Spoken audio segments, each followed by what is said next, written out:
ಪ್ರೀತಿಯ ದೇಶ ಬಾಂಧವರೇ, ಇಂದು ನಾವೆಲ್ಲರೂ 80ನೇ ಸ್ವಾತಂತ್ರ್ಯ ದಿನಾಚರಣೆಯನ್ನು ಆಚರಿಸುತ್ತಿದ್ದೇವೆ.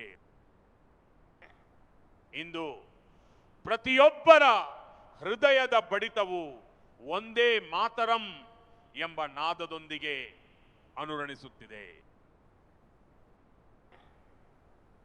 ಇಂದು ಪ್ರತಿಯೊಂದು ಮನೆಯಲ್ಲೂ ತಿರಂಗ ಇದೆ, ಪ್ರತಿಯೊಬ್ಬರ ಮನಸ್ಸಿನಲ್ಲೂ ತಿರಂಗ ಇದೆ. ಮತ್ತು ಇಂದು ದೇಶವು ಅತ್ಯಂತ ಉತ್ಸಾಹ ಹಾಗೂ ಉಲ್ಲಾಸದೊಂದಿಗೆ ಹೊಸ ಸಂಕಲ್ಪಗಳನ್ನು ಮೈಗೂಡಿಸಿಕೊಂಡು ಮುನ್ನಡೆಯುತ್ತಿದೆ.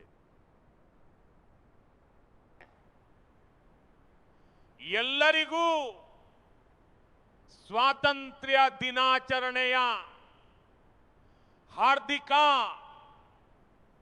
ಶುಭಾಶಯಗಳು.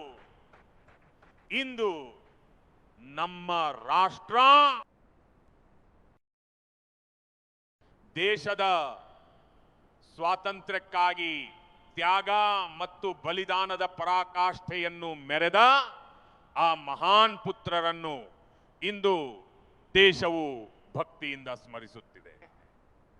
ತಮ್ಮ ತಪಸ್ಸು, ತ್ಯಾಗ ಮತ್ತು ಬಲಿದಾನದ ಮೂಲಕ ಕೇವಲ ಸ್ವಾತಂತ್ರ್ಯವನ್ನೇ ಏಕೈಕ ಗುರಿಯನ್ನಾಗಿಸಿಕೊಂಡು ಅವರು ತಮ್ಮ ಇಡೀ ಜೀವನವನ್ನೇ ಮುಡುಪಾಗಿಟ್ಟರು. ಪೂಜ್ಯ ಬಾಪು ಸೇರಿದಂತೆ ಬಲಿದಾನದ ಮಹಾನ್ ಪರಂಪರೆಯನ್ನು ಜಾಗೃತಗೊಳಿಸಿದ ಎಲ್ಲ ಸ್ವಾತಂತ್ರ್ಯ ಹೋರಾಟಗಾರರಿಗೆ ಮತ್ತು ಮಹಾನ್ ಕ್ರಾಂತಿಕಾರಿಗಳಿಗೆ ಇಂದು ನಾನು ಶ್ರದ್ಧಾಪೂರ್ವಕವಾಗಿ ನಮಿಸುತ್ತೇನೆ. ಇಂದು ಯಾರೆಲ್ಲ ಈ ಸಮಾರಂಭದಲ್ಲಿ ಉಪಸ್ಥಿತರಿದ್ದೀರೋ ಅವರೆಲ್ಲರಿಗೂ ಸಹ ಇದೊಂದು ಐತಿಹಾಸಿಕ ಕ್ಷಣವಾಗಿದೆ.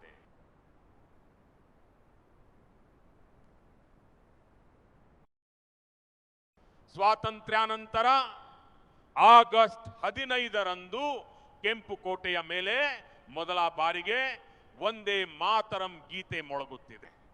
ಇಂದು ನಾವೆಲ್ಲ ದೇಶದ ಜನರು ಒಂದೇ ಮಾತರಂ ಗೀತೆಯ 150ನೇ ವರ್ಷಾಚರಣೆಯನ್ನು ಆಚರಿಸುತ್ತಿರುವಾಗ ಇದಕ್ಕಿಂತ ದೊಡ್ಡದಾದ ಹಾಗೂ ಉತ್ತಮವಾದ ಸಂದರ್ಭ ಬೇರೆ ಯಾವುದು ತಾನೇ ಇರಲು ಸಾಧ್ಯ.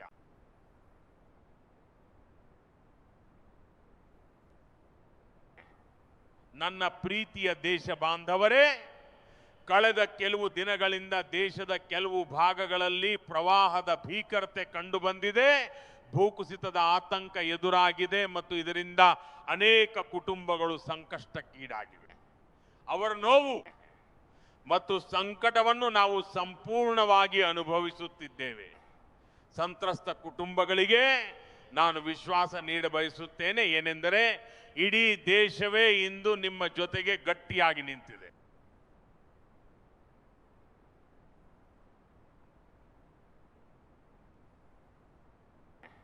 ನನ್ನ ಪ್ರೀತಿಯ ದೇಶ ಬಾಂಧವರೇ, ಯಾವುದೇ ರಾಷ್ಟ್ರವು ಮಹಾನ್ ಎನಿಸಿಕೊಳ್ಳುವುದು, ಅದು ತನ್ನ ಸಿದ್ಧಿಗಳನ್ನು ಪಡೆಯುವುದು ಮತ್ತು ತನ್ನ ಕನಸುಗಳನ್ನು ನನಸಾಗಿಸಿಕೊಳ್ಳುವುದು ಕೇವಲ ತನ್ನ ಸಂಕಲ್ಪಗಳು ಮತ್ತು ತನ್ನ ಸಾಮರ್ಥ್ಯದ ಬಲದ ಮೇಲೆ ಮುಂದೆ ಸಾಗಿದಾಗ ಮಾತ್ರ ಸಾಧ್ಯವಾಗುತ್ತದೆ.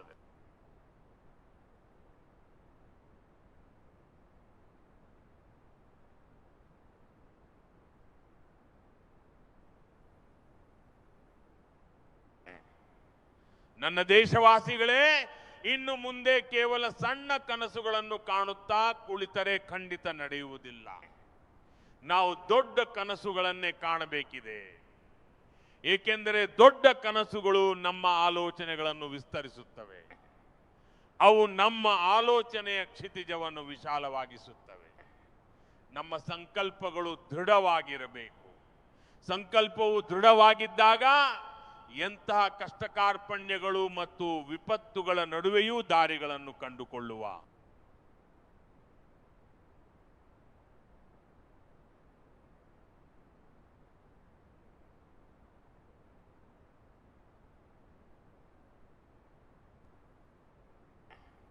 ಸಾಮರ್ಥ್ಯವು ತನ್ನಷ್ಟಕ್ಕೆ ತಾನೇ ಜಾಗೃತಗೊಂಡು ಹೊರಹೊಮ್ಮುತ್ತದೆ. ಮತ್ತು ನನ್ನ ಪ್ರೀತಿಯ ದೇಶ ಬಾಂಧವರೇ, ನಮ್ಮ ಸಂಕಲ್ಪಗಳು ಕೂಡ ಉನ್ನತವಾಗಿರಬೇಕು.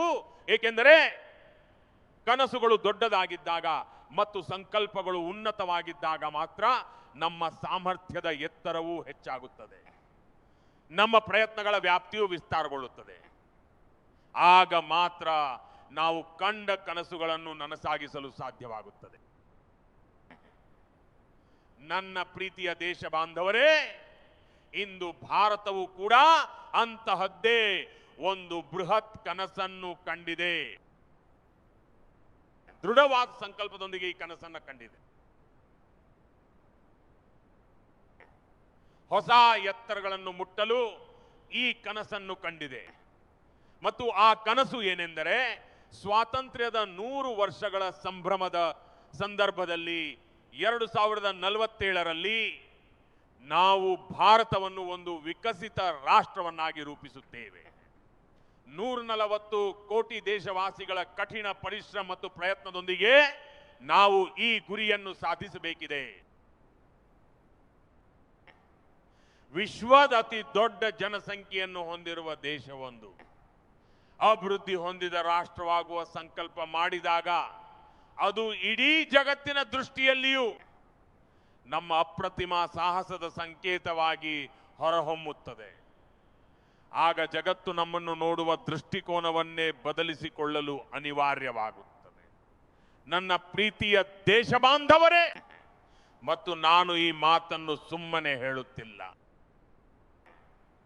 ಕಳೆದ 12 ವರ್ಷಗಳಲ್ಲಿ ದೇಶದ ಕೋಟ್ಯಂತರ ನಾಗರಿಕರು, ಅವರು ಹಿಂದುಳಿದವರು, ಪೀಡಿತರಿರಲಿ, ವಂಚಿತರಿರಲಿ, ಆದಿವಾಸಿಗಳಾಗಿರಲಿ, ಅಥವಾ ಹಳ್ಳಿ ಅಥವಾ ನಗರಗಳಲ್ಲಿ ವಾಸಿಸುವವರಾಗಿರಲಿ, ಬಡವರಾಗಿರಲಿ, ಮಧ್ಯಮ ವರ್ಗದವರಾಗಿರಲಿ, ಯುವಕರು, ಹಿರಿಯರು, ಮಹಿಳೆಯರು, ಪುರುಷರು ಅಥವಾ ನಮ್ಮ ದೇಶದ ಉತ್ತರ, ದಕ್ಷಿಣ, ಪೂರ್ವ ಮತ್ತು ಪಶ್ಚಿಮ ಭಾಗದವರೇ ಆಗಿರಲಿ, ಪ್ರತಿಯೊಬ್ಬರೂ ಕಳೆದ 12 ವರ್ಷಗಳಲ್ಲಿ ಒಂದು ದೃಢ ಸಂಕಲ್ಪ ಮತ್ತು ಸಮರ್ಪಣಾ ಭಾವದೊಂದಿಗೆ ದೇಶವನ್ನು ಹೊಸ ಎತ್ತರಕ್ಕೆ ಕೊಂಡೊಯ್ಯುವಲ್ಲಿ ಪ್ರತಿಯೊಂದು ರೀತಿಯಿಂದಲೂ ಅವರು ಪ್ರಯತ್ನಗಳನ್ನು ಮಾಡಿದ್ದಾರೆ.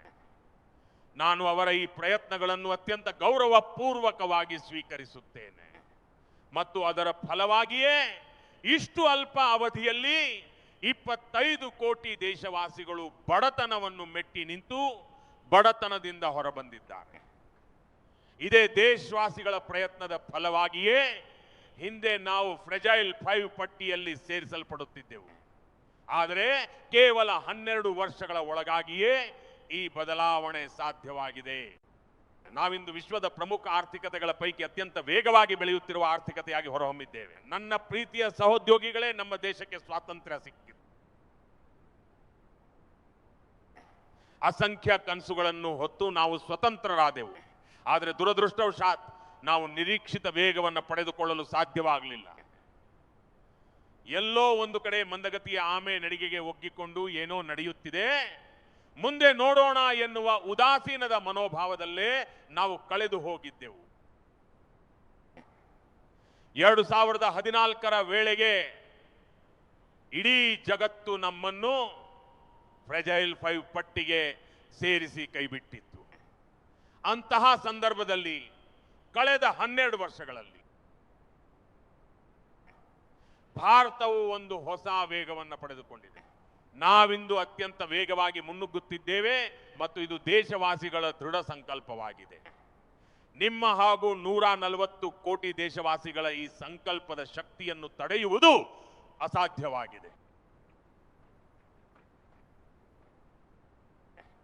ನನ್ನ ಪ್ರೀತಿಯ ದೇಶ ಬಾಂಧವರೇ, ಕಳೆದ 12 ವರ್ಷಗಳಲ್ಲಿ ರಕ್ಷಣಾ ಉತ್ಪಾದನೆಯು ಸುಮಾರು 4 ಪಟ್ಟು ಹೆಚ್ಚಾಗಿದೆ. ಖಾದಿ ಮತ್ತು ಗ್ರಾಮೋದ್ಯೋಗದ ಉತ್ಪಾದನೆಯು ಸುಮಾರು 5 ಪಟ್ಟು ಹೆಚ್ಚಾಗಿದೆ. ಎಲೆಕ್ಟ್ರಾನಿಕ್ ಉತ್ಪಾದನೆಯು ಸರಿಸುಮಾರು 7 ಪಟ್ಟು ವೃದ್ಧಿಸಿದೆ. ಆಧುನಿಕ ರೈಲ್ವೆ ಬೋಗಿಗಳ ನಿರ್ಮಾಣವು 21 ಪಟ್ಟು ಹೆಚ್ಚಾಗಿದ್ದರೆ ಮೊಬೈಲ್ ಫೋನ್ ಉತ್ಪಾದನೆಯು ಬರೋಬ್ಬರಿ 37 ಪಟ್ಟು ಹೆಚ್ಚಾಗಿದೆ. ಅಷ್ಟೇ ಅಲ್ಲದೆ ಈ ಆಧುನಿಕ ಯುಗದ ಅಗತ್ಯಗಳಿಗೆ ಅನುಗುಣವಾಗಿ ಡಿಜಿಟಲ್ ಮತ್ತು ನಾವೀನ್ಯತೆಯ ಜಗತ್ತಿನಲ್ಲಿಯೂ ನಾವು ನಮ್ಮ ವಿಜಯದ ಪತಾಕೆಯನ್ನು ಹಾರಿಸಿದ್ದೇವೆ. ಇಂಟರ್ನೆಟ್ ಬಳಕೆದಾರರು ಮತ್ತು ಇಂಟರ್ನೆಟ್ ಗ್ರಾಹಕರ ಸಂಖ್ಯೆ ಸುಮಾರು 4 ಪಟ್ಟು ಹೆಚ್ಚಾಗಿದೆ. ಪೇಟೆಂಟ್ ನೀಡುವ ಸಂಖ್ಯೆಯೂ 4 ಪಟ್ಟಿನಷ್ಟು ವೃದ್ಧಿಸಿದೆ. ಡಿಜಿಟಲ್ ವಹಿವಾಟುಗಳು 100 ಪಟ್ಟು ಹೆಚ್ಚಿವೆ. ಇವುಗಳ ಜೊತೆಗೆ ಸಾಮಾನ್ಯ ಜನರ ಸೌಲಭ್ಯಗಳ ಕಡೆಗೂ ನಾವು ಅಷ್ಟೇ ಗಂಭೀರವಾಗಿ ಗಮನಹರಿಸಿ ಕೆಲಸ ಮಾಡಿದ್ದೇವೆ. ಪ್ರತಿ ವರ್ಷ ಸರಾಸರಿ 15 ಪಟ್ಟು ಹೆಚ್ಚು ವೇಗವಾಗಿ ನಾವು ಮನೆ ಮನೆಗೆ ನಲ್ಲಿಯ ಮೂಲಕ ನೀರಿನ ಸಂಪರ್ಕಗಳನ್ನು ನೀಡಿದ್ದೇವೆ. ಹಾಗೂ ಪ್ರತಿ ವರ್ಷ ಸರಾಸರಿ 6 ಪಟ್ಟು ಹೆಚ್ಚಿನ ವೇಗದಲ್ಲಿ ಗ್ಯಾಸ್ ಸಂಪರ್ಕಗಳನ್ನು ಒದಗಿಸಿದ್ದೇವೆ.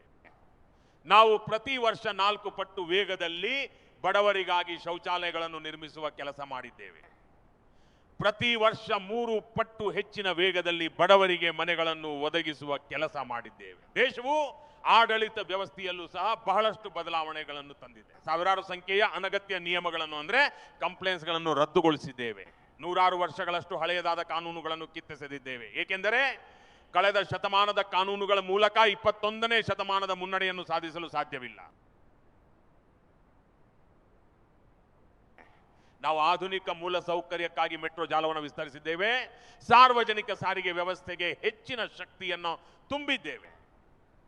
ನಾವು ಕೆಲಸ ಮಾಡಿದ ಆ ವೇಗ, ಆ ವ್ಯಾಪ್ತಿ, ಈ ಅಭಿವೃದ್ಧಿಯ ರಭಸ, ಈ ವಿಸ್ತರಣೆ ಮತ್ತು ಸಾಧನೆಗಳನ್ನು ಸ್ವಾತಂತ್ರ್ಯದ ನಂತರ ಕಳೆದ ಒಂದು ದಶಕದಲ್ಲಿ ನಾವು ಮೊದಲ ಬಾರಿಗೆ ನೋಡುತ್ತಿದ್ದೇವೆ. ಇಷ್ಟೊಂದು ಸಾಧನೆಗಳು ನಮ್ಮ ಕಣ್ಣ ಮುಂದಿರುವಾಗ, ಇಂತಹ ತೀವ್ರ ಗತಿಯ ಪ್ರಗತಿ ಕಾಣಿಸುತ್ತಿರುವಾಗ ದೇಶವಾಸಿಗಳ ಸಾಮರ್ಥ್ಯವು ಪ್ರತಿ ಕ್ಷಣವೂ ಅನಾವರಣಗೊಳ್ಳುತ್ತಿದೆ. ಹಾಗಾದಾಗ ಮಾತ್ರ 2047ರ ವೇಳೆಗೆ ಭಾರತವನ್ನು ವಿಕಸಿತ ರಾಷ್ಟ್ರವನ್ನಾಗಿ ಮಾಡುವ ಸಂಕಲ್ಪವು ಎಂದಿಗೂ ಅಪೂರ್ಣವಾಗಿ ಉಳಿಯಲು ಸಾಧ್ಯವಿಲ್ಲ. ನಾವು ಅಭಿವೃದ್ಧಿಯ ಪಥದಲ್ಲಿ ಮುನ್ನಡೆಯುತ್ತಿದ್ದೇವೆ ಎಂಬುದಕ್ಕೆ ಈ ಎಲ್ಲ ಅಂಕಿ ಅಂಶಗಳೇ ಸಾಕ್ಷಿಯಾಗಿವೆ. ನನ್ನ ಪ್ರೀತಿಯ ದೇಶ ಬಾಂಧವರೇ, ಆದರೆ ಆ ಗುರಿ ತಲುಪಲು ಆತ್ಮವಿಶ್ವಾಸದ ಅಗತ್ಯವಿದೆ, ಆತ್ಮ ಗೌರವದ ಅವಶ್ಯಕತೆ ಇದೆ ಮತ್ತು ಅದರೊಂದಿಗೆ ನಾವು ಆತ್ಮನಿರ್ಭರ ಭಾರತವಾಗುವುದು ಸಹ ಬಹಳ ಮುಖ್ಯವಾಗಿದೆ. ಅದಕ್ಕಾಗಿಯೇ ಕಳೆದ ವರ್ಷಗಳಲ್ಲಿ ಭಾರತವು ಇನ್ನು ಮುಂದೆ ಇತರ ದೇಶಗಳ ಮೇಲೆ ಅವಲಂಬಿತವಾಗಿ ಬದುಕಬಾರದು ಎಂಬುದು ನಮ್ಮ ದೃಢವಾದ ನಿಲುವಾಗಿದೆ. ನಾವು ಸ್ವಾವಲಂಬಿಗಳಾಗಬೇಕು, ಅಂದ್ರೆ ಆತ್ಮನಿರ್ಭರರಾಗಬೇಕು. ಜಗತ್ತಿನಲ್ಲಿ ನಮಗೆ ಬೇಕಾದ ಬಹಳಷ್ಟು ವಸ್ತುಗಳು ಲಭ್ಯವಿವೆ. ಅವು ಅಗ್ಗವಾಗಿ ಮತ್ತು ಬೇಗನೆ ಸಿಗಬಹುದು. ಆದರೂ ಸ್ವಾವಲಂಬನೆಯೇ ಮುಖ್ಯ. ಆದರೆ ಅದರಿಂದ ನಮ್ಮ ಸಾಮರ್ಥ್ಯವು ವೃದ್ಧಿಸುವುದಿಲ್ಲ ಅಥವಾ ನಮ್ಮ ಶಕ್ತಿಯ ಪರೀಕ್ಷೆಯೂ ಆಗುವುದಿಲ್ಲ. ಆದ್ದರಿಂದ ನಾವು ಕೂಡ ನಮ್ಮ ಸಾಮರ್ಥ್ಯಗಳನ್ನು ಹೆಚ್ಚಿಸಿಕೊಳ್ಳುವುದು ಅತ್ಯಗತ್ಯವಾಗಿದೆ ಮತ್ತು ನಮ್ಮ ಹಿತಾಸಕ್ತಿಗಳ ರಕ್ಷಣೆಯನ್ನು ನಾವೇ ಮಾಡಿಕೊಳ್ಳಬೇಕಿದೆ. ಇದೇ ಕಾರಣಕ್ಕಾಗಿ ನಾವು ಆತ್ಮನಿರ್ಭರ ಭಾರತದ ಸಂಕಲ್ಪವನ್ನು ಅತ್ಯಂತ ದೃಢತೆಯೊಂದಿಗೆ ಹೊತ್ತು ಮುನ್ನಡೆಯುತ್ತಿದ್ದೇವೆ. ಮೇಕ್ ಇನ್ ಇಂಡಿಯಾ, ಸ್ವದೇಶಿ, ವೋಕಲ್ ಫಾರ್ ಲೋಕಲ್, ಇವೆಲ್ಲ ಕ್ಷೇತ್ರಗಳೊಂದಿಗೆ ಇಂದು ಪ್ರತಿಯೊಬ್ಬ ಭಾರತೀಯನ ಮನಸ್ಸು ಬೆಸೆಯುತ್ತಿದೆ. ನನ್ನ ಪ್ರೀತಿಯ ದೇಶ ಬಾಂಧವರೇ, ನಾನು ನಿಮಗೆ ಸೆಮಿಕಂಡಕ್ಟರ್ನ ಒಂದು ಉದಾಹರಣೆಯನ್ನು ನೀಡುತ್ತೇನೆ. ದೇಶಕ್ಕೆ ಸ್ವಾತಂತ್ರ್ಯ ಸಿಕ್ಕ ನಂತರ ಜಗತ್ತಿನಲ್ಲಿ ಈಗಾಗಲೇ ಸೆಮಿಕಂಡಕ್ಟರ್ ಬಗ್ಗೆ ಚರ್ಚೆಗಳು ನಡೆಯುತ್ತಿದ್ದವು ಮತ್ತು ನಮ್ಮಲ್ಲಿಯೂ ಸಹ ಈ ಬಗ್ಗೆ ಮಾತುಕತೆಗಳು ನಡೆಯುತ್ತಿದ್ದವು. ಆದರೆ ಸೆಮಿಕಂಡಕ್ಟರ್ ವಿಷಯದಲ್ಲಿ ಯಾವುದೇ ದೊಡ್ಡ ಯೋಜನೆಯನ್ನು ನಾವು ಮುಂದುವರಿಸಲು ಸಾಧ್ಯವಾಗಲಿಲ್ಲ. ಇಂದು ಪರಿಸ್ಥಿತಿ ಏನಿದೆ? ಇಂದಿನ ಡಿಜಿಟಲ್ ಯುಗದಲ್ಲಿ, ಇಂದಿನ ತಂತ್ರಜ್ಞಾನದಲ್ಲಿ ಚಿಪ್ನ ಮಹತ್ವವೇನೆಂಬುದು ನಮಗೆ ಚೆನ್ನಾಗಿ ತಿಳಿದಿದೆ. ಯಾವುದೇ ಎಲೆಕ್ಟ್ರಾನಿಕ್ ವಸ್ತುಗಳಿರಲಿ, ನಮ್ಮ ವೈದ್ಯಕೀಯ ಉಪಕರಣಗಳಿರಲಿ ಅಥವಾ ನಮ್ಮ ಸಾರಿಗೆ ಮಾರ್ಗಗಳಿರಲಿ, ಪ್ರತಿಯೊಂದರಲ್ಲೂ ಇಂದು ಚಿಪ್ ಅತ್ಯಗತ್ಯವಾಗಿದೆ. ಇಂದು ಈ ಚಿಪ್ ಇಲ್ಲದೆ ಜಗತ್ತೇ ಸ್ತಬ್ಧವಾಗಿ ಬಿಡಬಹುದು ಎನ್ನುವಂತಹ ಪರಿಸ್ಥಿತಿ ನಿರ್ಮಾಣವಾಗಿದೆ.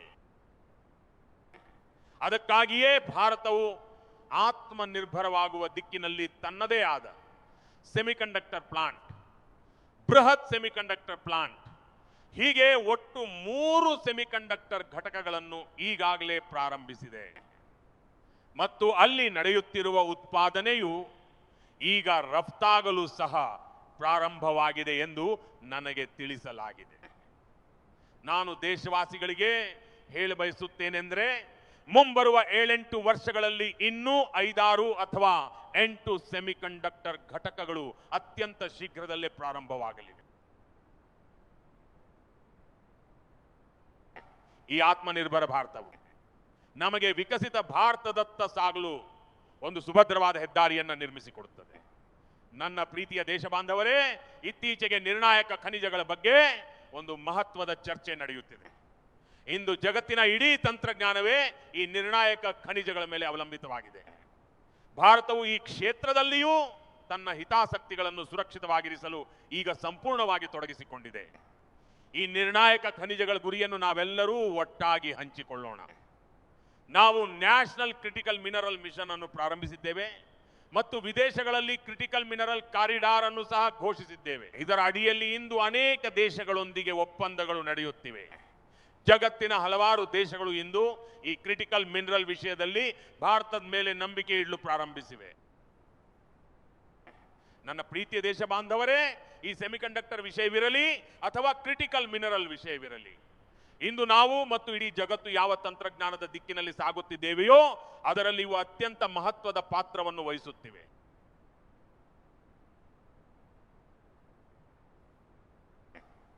ಇಂಧನದ ಪ್ರಾಮುಖ್ಯತೆಯು ದಿನೇ ದಿನೇ ಹೆಚ್ಚಾಗುತ್ತಲೇ ಇದೆ. ಇಂದು ಇಂಧನವಿಲ್ಲದೆ ಹೊಸ ಜಗತ್ತನ್ನು ಮುನ್ನಡೆಸುವುದು ಅಸಾಧ್ಯವಾಗಿದೆ. ಚಿಪ್ ಇರಲಿ, AI ಇರಲಿ ಅಥವಾ ಡೇಟಾ ಸೆಂಟರ್ಗಳೇ ಇರಲಿ, ಇವೆಲ್ಲವನ್ನೂ ನಡೆಸಲು ಭಾರಿ ಪ್ರಮಾಣದಲ್ಲಿ ವಿದ್ಯುತ್ ಶಕ್ತಿಯ ಅಗತ್ಯವಿರುತ್ತದೆ. ಇಂಧನ ಭದ್ರತೆಯು ನಮ್ಮ ಕಾಲದ ಇಂದಿನ ಅನಿವಾರ್ಯ ಬೇಡಿಕೆಯಾಗಿದೆ. ಆದ್ದರಿಂದಲೇ ನಾವು ಈಗಾಗಲೇ ಆ ದಿಕ್ಕಿನಲ್ಲಿ ಒಂದಾದ ನಂತರ ಒಂದರಂತೆ ಬಲಿಷ್ಠವಾದ ಹೆಜ್ಜೆಗಳನ್ನು ಇರಿಸಿದ್ದೇವೆ. ನ್ಯೂಕ್ಲಿಯರ್ ಎನರ್ಜಿಯು ಇಂದು ಇಂಧನ ಭದ್ರತೆಯ ಒಂದು ದೊಡ್ಡ ಮಾಧ್ಯಮವಾಗಿದೆ. ನಾವು ಸಂಸತ್ತಿನಲ್ಲಿ ಅಣುಶಕ್ತಿ ಕಾಯ್ದೆಯನ್ನು ತಿದ್ದುಪಡಿ ಮಾಡುವ ಮೂಲಕ ಒಂದು ಹೊಸ ದಿಕ್ಕಿನಲ್ಲಿ ಸಾಗುವ ದಾರಿಯನ್ನು ಸುಗಮಗೊಳಿಸಿದ್ದೇವೆ. 2047ರ ವೇಳೆಗೆ ನಾವು 100 ಗಿಗಾವಾಟ್ ನ್ಯೂಕ್ಲಿಯರ್ ಪವರ್ ಉತ್ಪಾದಿಸುವ ಗುರಿಯನ್ನು ಹೊಂದಿದ್ದೇವೆ. ಇದೇ ದಶಕದಲ್ಲಿ ನಾವು 5 ಹೊಸ ನ್ಯೂಕ್ಲಿಯರ್ ರಿಯಾಕ್ಟರ್ಗಳನ್ನು ಪ್ರಾರಂಭಿಸುವ ಗುರಿ ಹಾಕಿಕೊಂಡು ಮುನ್ನಡೆಯುತ್ತಿದ್ದೇವೆ. ಈ ವರ್ಷ ಭಾರತವು ಫಾಸ್ಟ್ ಬ್ರೀಡರ್ ನ್ಯೂಕ್ಲಿಯರ್ ತಂತ್ರಜ್ಞಾನದಲ್ಲಿ ಪರಿಣತಿಯನ್ನು ಸಾಧಿಸುವ ಮೂಲಕ ಒಂದು ಅತ್ಯಂತ ಪ್ರಮುಖ ಮೈಲಿಗಲ್ಲನ್ನು ದಾಟಿದೆ ಮತ್ತು ಅದರ ಫಲವಾಗಿ ಪರಮಾಣು ಇಂಧನ ಕ್ಷೇತ್ರದಲ್ಲಿ ಆತ್ಮನಿರ್ಭರರಾಗುವತ್ತ ನಾವು ಒಂದು ಅತ್ಯಂತ ದೊಡ್ಡ ಯಶಸ್ವಿ ಹೆಜ್ಜೆಯನ್ನು ಇಟ್ಟಿದ್ದೇವೆ. ನನ್ನ ಪ್ರೀತಿಯ ದೇಶ ಬಾಂಧವರೇ, ಹಲವು ಬಾರಿ ಸಂಪನ್ಮೂಲಗಳ ಕೊರತೆಯಿಂದಾಗಿ ದೇಶವು ಎಂದಿಗೂ ನಿಂತು ಹೋಗುವುದಿಲ್ಲ. ಆದರೆ ಅಭಿವೃದ್ಧಿಯ ಹಾದಿಯಲ್ಲಿ ನಾವು ಹಿಂದುಳಿಯಲು ಕಾರಣವೆಂದರೆ ಅದು ನಮ್ಮ ಆಲೋಚನೆಗಳ ಮಿತಿಗಳು. ಯಾವಾಗ ನಮ್ಮ ಆಲೋಚನಾ ಕ್ರಮವು ಸಂಕುಚಿತಗೊಳ್ಳುತ್ತದೆಯೋ ಮತ್ತು ಆ ಮಿತಿಗಳಲ್ಲೇ ಸಿಲುಕುತ್ತದೆಯೋ ಆಗ ನಮಗೆ ನಮ್ಮ ಸ್ವಂತ ಸಾಮರ್ಥ್ಯವನ್ನು ಗುರುತಿಸಲು ಸಹ ಸಾಧ್ಯವಾಗುವುದಿಲ್ಲ. ಇಂದು ನಮ್ಮ ದೇಶವು ಕಚ್ಚಾ ತೈಲಕ್ಕಾಗಿ ಇತರರ ಮೇಲೆ ಅವಲಂಬಿತವಾಗುವ ಅನಿವಾರ್ಯತೆ ಎದುರಾಗಿದೆ. ಇದಕ್ಕೆ ಮುಖ್ಯವಾಗಿ ನಮ್ಮ ತಪ್ಪು ಆಲೋಚನೆಗಳೇ ಕಾರಣವಾಗಿದೆ.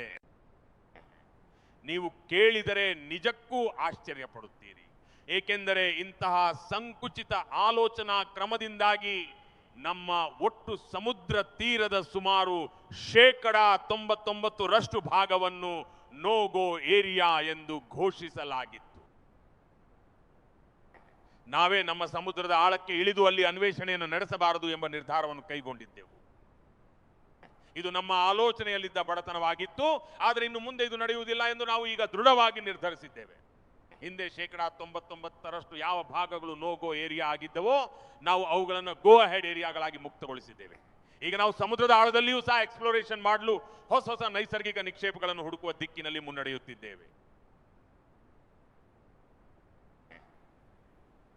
ಇದಕ್ಕಾಗಿ ನಾವು ನಿರಂತರವಾಗಿ ಪ್ರಯತ್ನಿಸುತ್ತಿದ್ದೇವೆ ಮತ್ತು ಕಳೆದ ವರ್ಷ ಇದೇ ದಿಕ್ಕಿನಲ್ಲಿ ಒಂದು ಮಹತ್ವದ ಹೆಜ್ಜೆಯನ್ನಿಟ್ಟು ಸಮುದ್ರ ಮಂಥನ ಕಾರ್ಯಕ್ರಮವನ್ನು ಘೋಷಿಸಿದ್ದೇವೆ. ಕಳೆದ ಕೆಲವು ದಿನಗಳಲ್ಲಿ ನಾವು ಈ ಕೆಲಸಕ್ಕಾಗಿ 85,000 ಕೋಟಿ ರೂಪಾಯಿಗಳನ್ನು ಮೀಸಲಿಟ್ಟು ಈ ಕಾರ್ಯಕ್ಕೆ ಹೆಚ್ಚಿನ ವೇಗವನ್ನು ನೀಡಲು ನಿರ್ಧರಿಸಿದ್ದೇವೆ. ನನ್ನ ಪ್ರೀತಿಯ ದೇಶ ಬಾಂಧವರೇ, ಇಂಧನ ಭದ್ರತೆಯ ವಿಷಯದಲ್ಲಿ ನಾನು ಮೊದಲೇ ಹೇಳಿದಂತೆ ನಾವು ಪರ್ಯಾಯ ಇಂಧನ ಮೂಲಗಳತ್ತಲೂ ನಮ್ಮ ಸಂಪೂರ್ಣ ಶಕ್ತಿಯನ್ನು ವಿನಿಯೋಗಿಸುವುದು ಇಂದು ಬಹಳ ಅಗತ್ಯವಾಗಿದೆ. ಇದೇ ಕಾರಣಕ್ಕಾಗಿಯೇ ಇಂಧನದ ಸರಿಯಾದ ಬಳಕೆಯನ್ನು ಉತ್ತೇಜಿಸುತ್ತಾ ಭಾರತವು ಇಂದು ಈ ದಿಕ್ಕಿನಲ್ಲಿ ಅತ್ಯಂತ ವೇಗವಾಗಿ ಕೆಲಸ ಮಾಡುತ್ತಿದೆ. 2014ಕ್ಕಿಂತ ಮೊದಲು, ಅಂದರೆ ಇಂದಿಗೆ 12 ವರ್ಷಗಳ ಹಿಂದೆ, ನಮ್ಮ ದೇಶದ ಕೇವಲ 70 ನಗರಗಳಲ್ಲಿ ಮಾತ್ರ ಪೈಪ್ ಮೂಲಕ ಗ್ಯಾಸ್ ವಿತರಣೆಯ ವ್ಯವಸ್ಥೆ ಇತ್ತು. ಕೇವಲ 12 ವರ್ಷಗಳಲ್ಲಿ ಈ 70 ನಗರಗಳ ಸಂಖ್ಯೆಯನ್ನು ನಾವು 700 ನಗರಗಳಿಗೆ ತಲುಪಿಸಿದ್ದೇವೆ. ಇದನ್ನೇ ವೇಗ ಎನ್ನುವುದು, ಇದನ್ನೇ ವಿಸ್ತಾರ ಎನ್ನುವುದು. 2014ಕ್ಕಿಂತ ಮೊದಲು ಅತಿ ಕಷ್ಟದಿಂದ ಕೇವಲ 20 ರಿಂದ 22 ಲಕ್ಷ ಮನೆಗಳಿಗೆ ಮಾತ್ರ ಪೈಪ್ ಮೂಲಕ ಗ್ಯಾಸ್ ತಲುಪುತ್ತಿತ್ತು. ಆದರೆ ಇಂದು ಸುಮಾರು 1.25 ಕೋಟಿ ಮನೆಗಳಿಗೆ ಪೈಪ್ ಮೂಲಕ ಗ್ಯಾಸ್ ತಲುಪಿಸುವ ಕೆಲಸ ನಡೆಯುತ್ತಿದೆ.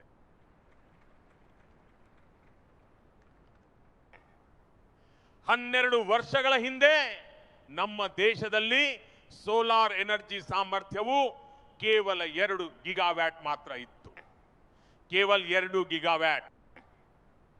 ಇಂದು ನಾವು 160 ಗಿಗಾವ್ಯಾಟ್ ಗುರಿಯನ್ನು ತಲುಪಿ ಸಾಧಿಸಿದ್ದೇವೆ. ನನ್ನ ಪ್ರೀತಿಯ ದೇಶ ಬಾಂಧವರೇ, ನಿಮಗೆ ಮತ್ತೊಂದು ಮಾಹಿತಿಯನ್ನು ನೀಡಲು ಬಯಸುತ್ತೇನೆ. ದೇಶದ ಮಧ್ಯಮ ವರ್ಗದವರಿಗೆ ಮತ್ತು ಸಾಮಾನ್ಯ ಕುಟುಂಬಗಳಿಗೆ ಇದರ ಪ್ರಯೋಜನ ಸಿಗಬೇಕು ಎಂಬ ಬಗ್ಗೆಯೂ ಅಷ್ಟೇ ಗಮನ ಹರಿಸಿದ್ದೇವೆ. ಇದಕ್ಕಾಗಿ ನಾವು PM ಸೂರ್ಯಘರ್ ಉಚಿತ ವಿದ್ಯುತ್ ಯೋಜನೆಯನ್ನು ಪ್ರಾರಂಭಿಸಿದ್ದೇವೆ ಮತ್ತು ಇಷ್ಟು ಕಡಿಮೆ ಅವಧಿಯಲ್ಲಿ 50 ಲಕ್ಷ ಮನೆಗಳು ಈ ಯೋಜನೆಯಲ್ಲಿ ನೋಂದಾಯಿಸಿಕೊಂಡಿರುವುದು ಇಂದು ನನಗೆ ತೃಪ್ತಿ ನೀಡಿದೆ.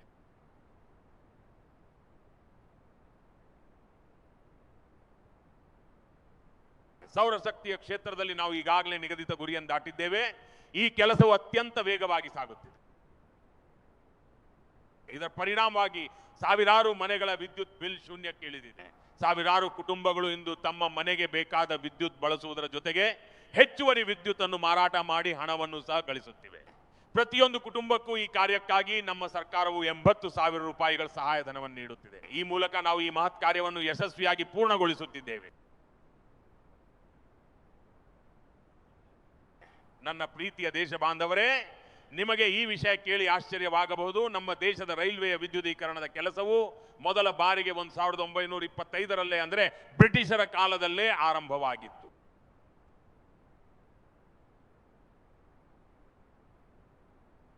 ಒಂದು 1925ರಲ್ಲಿ ರೈಲ್ವೆ ವಿದ್ಯುದೀಕರಣದ ಕೆಲಸ ಆರಂಭವಾಯಿತು. ಆದರೆ ಸುಮಾರು 90 ವರ್ಷಗಳಲ್ಲಿ, ಅಂದರೆ ಒಂದು 1925ರಿಂದ ಮುಂದಿನ 90 ವರ್ಷಗಳ ಅವಧಿಯಲ್ಲಿ ಕೇವಲ 30% ರೈಲ್ವೆ ವಿದ್ಯುದೀಕರಣದ ಕೆಲಸ ಮಾತ್ರ ಪೂರ್ಣಗೊಂಡಿತು.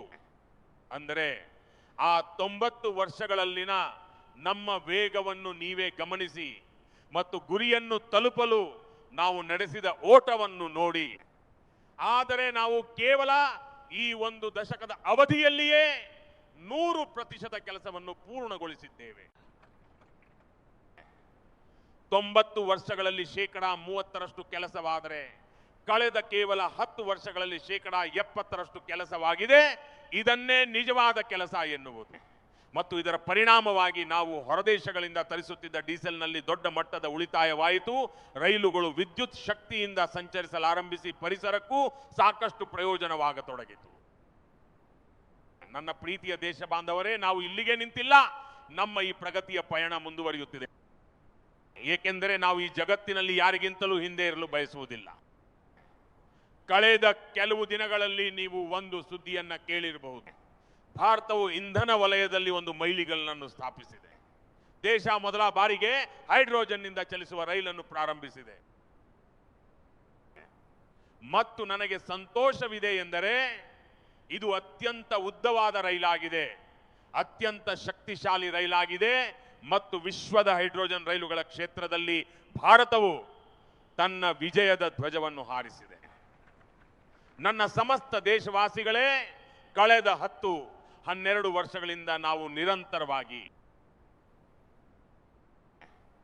2047ರ ಗುರಿಯನ್ನು ತಲುಪಲು ನಾವು ವೇಗವಾಗಿ ಮುನ್ನುಗ್ಗುತ್ತಿದ್ದೇವೆ ಮತ್ತು ಒಂದಾದ ನಂತರ ಒಂದು ಗುರಿಗಳನ್ನು ಯಶಸ್ವಿಯಾಗಿ ಸಾಧಿಸುತ್ತಿದ್ದೇವೆ. ನಾವು ಎಂದೂ ಊಹಿಸಿರಲಿಲ್ಲ ನಮ್ಮ ಈ ಪಯಣದಲ್ಲಿ ಕೆಲವು ಸವಾಲುಗಳನ್ನು ಎದುರಿಸಬೇಕಾಗುತ್ತದೆ ಎಂದು. ಕಳೆದ 10-12 ವರ್ಷಗಳಲ್ಲಿ ನಾವು ಎಷ್ಟೋ ಬಿಕ್ಕಟ್ಟುಗಳನ್ನು ಸಮರ್ಥವಾಗಿ ಎದುರಿಸಿದ್ದೇವೆ. ಕೊರೋನಾದಂತಹ ಜಾಗತಿಕ ಸಾಂಕ್ರಾಮಿಕ ರೋಗವು ಇಡೀ ಜಗತ್ತನ್ನೇ ಆತಂಕಕ್ಕೆ ತಳ್ಳಿತು ಮತ್ತು ಇದರ ಪರಿಣಾಮವಾಗಿ ಪ್ರಪಂಚದ ಎಲ್ಲ ವ್ಯವಸ್ಥೆಗಳು ಸಂಪೂರ್ಣವಾಗಿ ಕುಸಿದು ಹೋಗಿದ್ದವು. ಕೊರೋನಾದ ಸಂಕಷ್ಟದಿಂದ ಹೊರಬರುತ್ತಿದ್ದಂತೆಯೇ ಯುದ್ಧದ ಭೀಕರ ಸುದ್ದಿಗಳು ಕೇಳಿ ಬರಲಾರಂಭಿಸಿದವು. ಒಂದೆಡೆ ಉಕ್ರೇನ್, ಮತ್ತೊಂದೆಡೆ ಪಶ್ಚಿಮ ಏಷ್ಯಾ. ಹೀಗೆ ಎಲ್ಲೆಡೆ ಉದ್ವಿಗ್ನತೆಯ ವಾತಾವರಣ ನಿರ್ಮಾಣವಾಯಿತು ಮತ್ತು ಈ ಬಗ್ಗೆ ಭವಿಷ್ಯ ಹೇಳುವವರು ಏನೇನೋ ಭವಿಷ್ಯವಾಣಿಗಳನ್ನು ನುಡಿಯುತ್ತಿದ್ದರು. ದೇಶವನ್ನು ಹೆದರಿಸುವುದು, ಜನರಲ್ಲಿ ಭಯ ಹುಟ್ಟಿಸುವುದು ಮತ್ತು ಅವರನ್ನು ಸದಾ ಚಿಂತೆಗೀಡು ಮಾಡುವುದರಲ್ಲೇ ಕೆಲವು ಜನರು ಆನಂದ ಪಡುತ್ತಾರೆ. ಭಾರತದ ಜನರಿಗೆ ಸರಿಯಾದ ಸಮಯದಲ್ಲಿ ಲಸಿಕೆ ಸಿಗುವುದಿಲ್ಲ ಎಂದು ಅವರು ಅಪಪ್ರಚಾರ ಮಾಡಿದರು. ಕೋವಿಡ್ ಸಮಯದಲ್ಲಿ ಜನರು ಬದುಕುಳಿಯುವುದು ಕಷ್ಟ, ಏನೂ ಉಳಿಯುವುದಿಲ್ಲ ಎನ್ನುವಾಗಲೇ ಪಶ್ಚಿಮ ಏಷ್ಯಾದ ಬಿಕ್ಕಟ್ಟು ಎದುರಾಯಿತು. ಆಗ ಪೆಟ್ರೋಲ್ ಪಂಪ್ಗಳಲ್ಲಿ ಪೆಟ್ರೋಲ್ ಸಿಗುವುದಿಲ್ಲ, ಗ್ಯಾಸ್ ಸಿಗುವುದಿಲ್ಲ, ಡೀಸೆಲ್ ಮತ್ತು ರಸಗೊಬ್ಬರಗಳು ಸಿಗುವುದಿಲ್ಲ ಎಂದೆಲ್ಲ ಇಡೀ ಜಗತ್ತಿನಾದ್ಯಂತ ವದಂತಿಗಳನ್ನು ಹಬ್ಬಿಸಿ ಭಾರತ ಜನರನ್ನು ಭಯಭೀತರನ್ನಾಗಿ ಮಾಡುವ ಮತ್ತು ಅವರನ್ನು ಹೆದರಿಸುವ ಕೆಲಸ ನಡೆಯಿತು. ಜನರನ್ನು ಸದಾ ಚಿಂತೆಯ ಸಾಗರದಲ್ಲಿ ಮುಳುಗಿಸಿಡುವುದರಲ್ಲೇ ಕೆಲವು ಜನರಿಗೆ ಒಂದು ರೀತಿಯ ಆನಂದ ಸಿಗುತ್ತಿತ್ತು. ಕಳೆದ 10-12 ವರ್ಷಗಳ ಉತ್ತಮ ಯೋಜನೆಗಳು ಇಂದು ಫಲ ನೀಡುತ್ತಿವೆ ಎಂಬುದನ್ನು ಇಡೀ ದೇಶವೇ ನೋಡಿದೆ ಮತ್ತು ಇಂತಹ ದೊಡ್ಡ ಬಿಕ್ಕಟ್ಟಿನ ನಡುವೆಯೂ ಅತಿಥಿ ದೇವೋ ಭವ ಅಥವಾ ನಾಗರಿಕರೇ ದೇವರು ಎಂಬ ಮಂತ್ರದೊಂದಿಗೆ ಬದುಕುತ್ತಿರುವ ಭಾರತವು ಹಿಂದೆಯೇ ಮಾಡಿಕೊಂಡಿದ್ದ ಸಿದ್ಧತೆಗಳು ನಮಗೆ ನೆರವಾದವು. ಸಂಕಷ್ಟಗಳು ಬರುತ್ತವೆ ಎಂದು ನಾವು ಮೊದಲೇ ಊಹಿಸಿರಲಿಲ್ಲ, ಆದರೆ ಬಿಕ್ಕಟ್ಟಿನ ಸಮಯದಲ್ಲಿ ಆ ಎಲ್ಲ ಸಿದ್ಧತೆಗಳು ನಮಗೆ ಆಸರೆಯಾದವು. ಅದರ ಫಲವಾಗಿ ಇಂದು ದೇಶದಲ್ಲಿ ಅನಿಲದ ಕೊರತೆ ಇಲ್ಲ, ಪೆಟ್ರೋಲ್ ಸಹ ಲಭ್ಯವಿದೆ ಮತ್ತು ರಸಗೊಬ್ಬರವಾದ ಯೂರಿಯಾ ಕೂಡ ಹೇರಳವಾಗಿದೆ. ನಾವಿಂದು ನಮ್ಮ ಸ್ವಂತ ಶಕ್ತಿಯ ಮೇಲೆ ಎದ್ದು ನಿಲ್ತಿದ್ದೇವೆ, ಹೆಮ್ಮೆಯಿಂದ ಮುನ್ನಡೆಯುತ್ತಿದ್ದೇವೆ. ನನ್ನ ಪ್ರೀತಿಯ ದೇಶವಾಸಿಗಳೇ, ಜಗತ್ತಿನ ಈ ಎಲ್ಲ ಬಿಕ್ಕಟ್ಟುಗಳ ಪ್ರಭಾವವು ಪ್ರತಿಯೊಬ್ಬರ ಮೇಲೂ ಉಂಟಾಗಿದೆ. ನಾವು ಕೂಡ ಅದರಿಂದ ಹೊರತಾಗಿಲ್ಲ. ವಿಶ್ವ ಮಾರುಕಟ್ಟೆಯಲ್ಲಿ ಒಂದು ಚೀಲ ಯೂರಿಯಾದ ಬೆಲೆ ಇಂದು ಸುಮಾರು 3,000 ರೂಪಾಯಿಗಳಷ್ಟಾಗಿದೆ. ಆದರೆ ಇಂದಿಗೂ ಸಹ ನಮ್ಮ ದೇಶದ ರೈತರು ಆ ಭಾರಿ ಹೊರೆಯನ್ನು ಹೊರುವಂತೆ ನಾವು ಒತ್ತಾಯಿಸುತ್ತಿಲ್ಲ.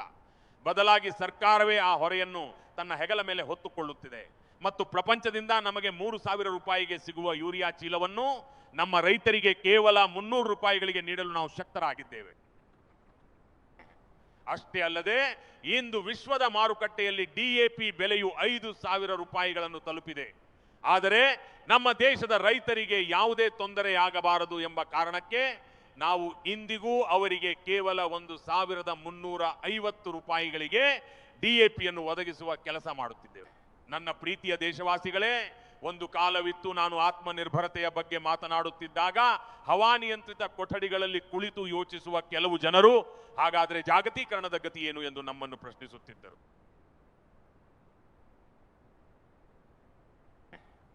ಆದರೆ ಕಳೆದ ಒಂದು ದಶಕದಲ್ಲಿ ಜಗತ್ತು ಗ್ಲೋಬಲೈಸೇಷನ್ ಎಂಬ ಪದವನ್ನೇ ಬಳಸುವುದನ್ನು ನಿಲ್ಲಿಸಿದಂತೆ ತೋರುತ್ತಿದೆ ಎಂಬುದನ್ನು ಇಡೀ ಜಗತ್ತು ನೋಡುತ್ತಿದೆ. ಎಲ್ಲಿಂದ ಈ ಗ್ಲೋಬಲೈಸೇಷನ್ ಧ್ವನಿ ಕೇಳಿ ಬರುತ್ತಿತ್ತೋ ಇಂದು ಅದು ಕೇಳಿಸದಂತಾಗಿದೆ. ವಿಶ್ವದ ಪ್ರತಿಯೊಂದು ದೇಶವೂ ಇಂದು ತನ್ನದೇ ಆದ ಸವಾಲುಗಳ ಮತ್ತು ಹಿತಾಸಕ್ತಿಗಳತ್ತ ಮುಖ ಮಾಡಿವೆ. ಆದರೆ ದುರದೃಷ್ಟವಶಾತ್ ಈ ಬಿಕ್ಕಟ್ಟಿನ ಕಾಲಘಟ್ಟದಲ್ಲಿ ಕೆಲವು ಜನರು ತಮ್ಮ ವರ್ಚಸ್ಸನ್ನು ಪ್ರದರ್ಶಿಸಲು ಸಂಪನ್ಮೂಲಗಳನ್ನು ವೆಪನೈಸ್ ಮಾಡುವ ಆಟವಾಡಿದ್ದಾರೆ.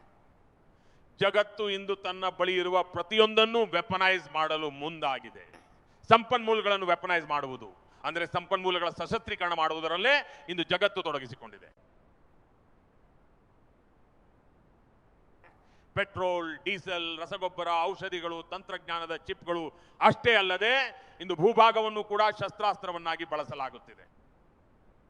ಇಂತಹ ಸಂದರ್ಭದಲ್ಲಿ ಒಂದು ವೇಳೆ ನಾವು ಕಳೆದ 10 ವರ್ಷಗಳಿಂದ ಆತ್ಮನಿರ್ಭರತೆಯ ಮಂತ್ರದೊಂದಿಗೆ ಸರಿಯಾದ ದಿಕ್ಕಿನಲ್ಲಿ ಸಾಗದಿದ್ದಲ್ಲಿ ಇಂತಹ ಸವಾಲುಗಳನ್ನು ಇಷ್ಟು ಬಲವಾಗಿ ಎದುರಿಸುವುದು ಹೇಗೆ ಸಾಧ್ಯವಾಗುತ್ತಿತ್ತು ಎಂಬುದನ್ನು ನಾವು ಊಹಿಸಿಕೊಳ್ಳಲು ಅಸಾಧ್ಯವಾಗಿರುತ್ತಿತ್ತು. ಮತ್ತು ಈ ನಿಟ್ಟಿನಲ್ಲಿ ನಮ್ಮ ಸಿದ್ಧತೆಗಳು ಇಂದು ನಿರಂತರವಾಗಿ ಹೆಚ್ಚುತ್ತಲೇ ಇವೆ. ನನ್ನ ಪ್ರೀತಿಯ ದೇಶವಾಸಿಗಳೇ, ಇಂದು ಭಾರತದ ವರ್ಚಸ್ಸು ಸಂಪೂರ್ಣವಾಗಿ ಹೆಚ್ಚುತ್ತಿದೆ. ಇಂದು ಭಾರತವು ಇಡೀ ಜಗತ್ತಿಗೆ ಒಂದು ಭರವಸೆಯ ಕಿರಣವಾಗಿ ಮತ್ತು ಗೌರವಾನ್ವಿತ ರಾಷ್ಟ್ರವಾಗಿ ಹೊರಹೊಮ್ಮುತ್ತಿದೆ. ಭಾರತದ ಬಳಿ ಸ್ಥಿರವಾದ ರಾಜಕೀಯ ಬೆಂಬಲವಿದೆ, ಸುಭದ್ರ ಸರ್ಕಾರವಿದೆ. ಭಾರತವು ರೋಮಾಂಚಕ ಪ್ರಜಾಪ್ರಭುತ್ವವನ್ನು ಹೊಂದಿದೆ ಹಾಗೂ ನಮ್ಮಲ್ಲಿ ಅತ್ಯಂತ ಬಲಿಷ್ಠವಾದ ನ್ಯಾಯಾಂಗ ವ್ಯವಸ್ಥೆಯೂ ಇದೆ. ಮತ್ತು ನಮಗೆಲ್ಲರಿಗೂ ದಾರಿದೀಪವಾಗಿರುವುದು ಭಾರತದ ಸಂವಿಧಾನ. ಇಂದು ಇಡೀ ಜಗತ್ತು ನಮ್ಮ ಈ ಸಾಮರ್ಥ್ಯವನ್ನು ಗುರುತಿಸಲು ಆರಂಭಿಸಿದೆ. ಇದೇ ಕಾರಣಕ್ಕಾಗಿ 2014ರ ನಂತರ ವಿಶ್ವದ ಸುಮಾರು 40 ದೇಶಗಳೊಂದಿಗೆ ನಮ್ಮ FTA ಅಂದರೆ ಮುಕ್ತ ವ್ಯಾಪಾರ ಒಪ್ಪಂದಗಳು ಏರ್ಪಡುತ್ತಿವೆ. ನೋಡಿ, ಇಂದು ಎಂತಹ ದೊಡ್ಡ ಅವಕಾಶ ನಮ್ಮ ಮುಂದೆ ಬಂದಿದೆ. ವಾಸ್ತವವಾಗಿ ಈ ಒಪ್ಪಂದಗಳು ನಮಗೆ ದೊರೆತಿರುವ ಒಂದು ಸುಸಂದರ್ಭವಾಗಿದೆ ಮತ್ತು ಆದ್ದರಿಂದ ನಾನು ವಿಶೇಷವಾಗಿ ನನ್ನ MSME ವಲಯದವರಿಗೆ ಈ ಮಾತನ್ನು ಹೇಳಲು ಬಯಸುತ್ತೇನೆ. ನಾವು ಈ ಸುವರ್ಣ ಅವಕಾಶವನ್ನು ಯಾವುದೇ ಕಾರಣಕ್ಕೂ ಕೈಬಿಡಬಾರದು. ನಾವೀಗ ಜಗತ್ತಿನ ಮೂಲೆ ಮೂಲೆಗೂ ತಲುಪಬೇಕಿದೆ. ಭಾರತದ ಉತ್ಪನ್ನಗಳು ವಿಶ್ವದ ಮಾರುಕಟ್ಟೆಯ ಎಲ್ಲೆಡೆ ಪಸರಿಸಬೇಕು. ಅದು ಜವಳಿ ಉದ್ಯಮ ಇರಲಿ, ನಮ್ಮ ಮೆಷಿನರಿ ಆಗಿರಲಿ ಅಥವಾ ನಮ್ಮ ಔಷಧಿಗಳೇ ಆಗಿರಲಿ. ನಾವು ಈ ಅವಕಾಶವನ್ನು ಯಾವುದೇ ಕಾರಣಕ್ಕೂ ಕೈ ಬಿಡಬಾರದು. ಆದರೆ ಜಾಗತಿಕವಾಗಿ ನಿಗದಿಪಡಿಸಲಾದ ಮಾನದಂಡಗಳನ್ನು ನಾವು ಯಶಸ್ವಿಯಾಗಿ ದಾಟಬೇಕಿದೆ. ಪ್ರಪಂಚದಲ್ಲಿ ಈಗ ಲಭ್ಯವಿರುವುದಕ್ಕಿಂತ ಉತ್ತಮವಾದ ಗುಣಮಟ್ಟವನ್ನು ನಾವು ನೀಡಬೇಕಾಗುತ್ತೆ ಮತ್ತು ಜಗತ್ತಿಗೆ ಸಿಗುತ್ತಿರುವುದಕ್ಕಿಂತ ಕಡಿಮೆ ದರದಲ್ಲಿ ನಾವು ಪೂರೈಸಬೇಕಾಗುತ್ತೆ. ಹಾಗೂ ಪಂಜಾಬಿನ ಲೂಧಿಯಾನದಿಂದ ಹಿಡಿದು ತಮಿಳುನಾಡಿನ ತಿರುಪುರದವರೆಗೆ ವ್ಯಾಪಿಸಿರುವ ನಮ್ಮ ಜವಳಿ ಉದ್ಯಮ ಕ್ಷೇತ್ರವು ಇಡೀ ವಿಶ್ವದಾದ್ಯಂತ ತಲುಪುವ ಸಾಮರ್ಥ್ಯ ಹೊಂದಿದೆ. ಅಷ್ಟೇ ಅಲ್ಲದೆ ಕೇರಳದಿಂದ ಹಿಡಿದು ಗುಜರಾತ್ವರೆಗೆ ಮತ್ತು ತಮಿಳುನಾಡಿನಿಂದ ಹಿಡಿದು ಬಂಗಾಳದವರೆಗೆ ಹರಡಿರುವ ನಮ್ಮ ಸಮುದ್ರ ತೀರ ಮತ್ತು ಅಲ್ಲಿನ ನಮ್ಮ ಮೀನುಗಾರ ಸಹೋದರ ಸಹೋದರಿಯರೇ, ಇಂದು ಈ ಮುಕ್ತ ವ್ಯಾಪಾರ ಒಪ್ಪಂದಗಳ ಕಾರಣದಿಂದಾಗಿ ನಮ್ಮ ಸೀಗಡಿ ಅಂದ್ರೆ ಜಿಂಗಾ ರಫ್ತು ಮಾಡಲು ಮತ್ತು ನಮ್ಮ ಇತರ ಸೀ ಫುಡ್ ಅಂದ್ರೆ ಸಮುದ್ರ ಆಹಾರಗಳಿಗೆ ವಿಶ್ವದ ಮಾರುಕಟ್ಟೆಯಲ್ಲಿ ದೊಡ್ಡ ಮಟ್ಟದ ಪ್ರವೇಶನ ಪಡೆಯಲು ಇಂದು ಅಪಾರ ಸಾಧ್ಯತೆಗಳು ಸೃಷ್ಟಿಯಾಗಿವೆ. ನಾನು ಬಯಸುವುದೇನೆಂದ್ರೆ ನಾವು ಈ ಸನ್ನಿವೇಶ ಪಡೆದುಕೊಳ್ತಾ ಮುಂದೆ ಸಾಗುತ್ತಾ ಈ ಎಲ್ಲ ಗುರಿಗಳನ್ನು ತಲುಪಲು ಸಂಪೂರ್ಣವಾಗಿ ಪ್ರಯತ್ನಿಸೋಣ. ನನ್ನ ಪ್ರೀತಿಯ ದೇಶವಾಸಿಗಳೇ, ನಾನು ನಿಮ್ಮ ಮುಂದೆ ಮಂಡಿಸಿರುವ ಈ ಕಾರ್ಯಯೋಜನೆಯ ಹಿಂದಿರುವ 2047ರ ಗುರಿಯು ಅಚಲವಾದ ಅಡಿಪಾಯದ ಮೇಲೆ ನಿಂತಿದೆ.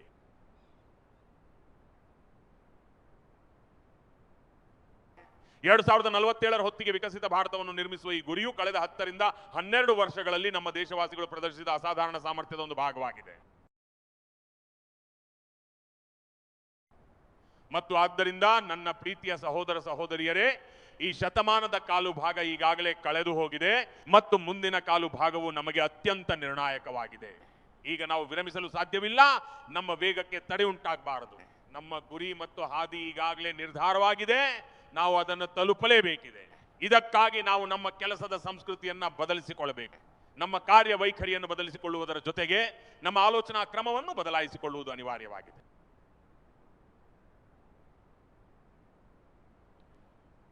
ನಾವು ನಮ್ಮ ಕೆಲಸದ ವೇಗವನ್ನು ಕೂಡ ಹೆಚ್ಚಿಸಬೇಕಿದೆ. ಕಳೆದ 5-6 ದಶಕಗಳಲ್ಲಿ ಯಾವ ಕೆಲಸಗಳು ಸಾಧ್ಯವಾಗಿಲ್ಲವೋ ಆ ಕೆಲಸಗಳನ್ನು ನಾವು ಮುಂಬರುವ 5-6 ವರ್ಷಗಳಲ್ಲಿ ಮಾಡಿ ತೋರಿಸಬೇಕಿದೆ. ಮತ್ತು ಈ ಕನಸನ್ನು ನನಸು ಮಾಡಲು ನಮಗೆ ಸಾಧ್ಯವಾಗುತ್ತದೆ ಎಂಬ ಅಚಲವಾದ ನಂಬಿಕೆ ನನಗೆ ನನ್ನ ದೇಶದ ಯುವ ಶಕ್ತಿಯ ಮೇಲೆ, ನನ್ನ ದೇಶದ ನವಯುವಕರ ಮೇಲೆ, ನನ್ನ ದೇಶದ ತಾಯಂದಿರು ಮತ್ತು ಸಹೋದರಿಯರ ಮೇಲೆ, ನನ್ನ ದೇಶದ ರೈತರ ಮೇಲೆ ಮತ್ತು ನನ್ನ ದೇಶದ ಕಾರ್ಮಿಕರ ಮೇಲೆ ಇದೆ. ಆದುದರಿಂದಲೇ ನಾವು ಸುಧಾರಣೆಯ ವೇಗವನ್ನು ಇನ್ನಷ್ಟು ಮುಂದಕ್ಕೆ ಕೊಂಡೊಯ್ಯಬೇಕಿದೆ. ಮತ್ತು ನಾನು ಸುಧಾರಣೆಯ ಬಗ್ಗೆ ಮಾತನಾಡುವಾಗ ಆ ಸುಧಾರಣೆಯು ನಮ್ಮ ಪಾಲಿಗೆ ಕೇವಲ ಒಂದು ಅನಿವಾರ್ಯತೆಯಲ್ಲ ಅಥವಾ ಅದು ಕೇವಲ ಪ್ರಚಲಿತದಲ್ಲಿರುವ ಒಂದು ಪದವೂ ಅಲ್ಲ. ನಮಗೆ ಸುಧಾರಣೆ ಎಂಬುದು ಒಂದು ಅಚಲವಾದ ವಿಶ್ವಾಸವಾಗಿದೆ ಮತ್ತು ಅದೇ ದೃಢ ವಿಶ್ವಾಸದೊಂದಿಗೆ ನಾವಿಂದು ರಿಫಾರ್ಮ್ ಎಕ್ಸ್ಪ್ರೆಸ್ ಹಳಿಯ ಮೇಲೆ ವೇಗವಾಗಿ ಸಾಗುತ್ತಿದ್ದೇವೆ. ಮತ್ತು ನಾವು ಮುಂಬರುವ ದಿನಗಳಲ್ಲಿ ಕೂಡ ನೆಕ್ಸ್ಟ್ ಲೆವೆಲ್ ರಿಫಾರ್ಮ್ ತಂದ್ರೆ ಮುಂದಿನ ಹಂತದ ಸುಧಾರಣೆಗಳತ್ತ ಹೆಜ್ಜೆ ಹಾಕಲಿದ್ದೇವೆ. ಆದ್ದರಿಂದ ಸರ್ಕಾರ, ಸಮಾಜ, ಉದ್ಯಮ, ಉತ್ಪಾದಕರು, ರೈತರು ಹೀಗೆ ಪ್ರತಿಯೊಬ್ಬರೂ ತಮ್ಮ ಟ್ರೆಡಿಷನಲ್ ವ್ಯವಸ್ಥೆಗಳಲ್ಲಿ ಸುಧಾರಣೆಗಳನ್ನು ತರಬೇಕಾಗುತ್ತದೆ. ಅಷ್ಟೇ ಅಲ್ಲದೆ ನಮ್ಮ ಆಲೋಚನಾ ಕ್ರಮದಲ್ಲಿ ಕೂಡ ಸುಧಾರಣೆ ತರಬೇಕಿದೆ. ನಮ್ಮ ಗುರಿಗಳನ್ನು ಸುಧಾರಿಸಿಕೊಳ್ಳಬೇಕಿದೆ. ಮತ್ತು ಆದ್ದರಿಂದ ನನ್ನ ಪ್ರೀತಿಯ ದೇಶವಾಸಿಗಳೇ, ನಾವೆಲ್ಲರೂ ಒಂದು ನಿರ್ದಿಷ್ಟ ದಿಕ್ಕನ್ನು ಹಿಡಿದು ಸಾಗಬೇಕಿದೆ.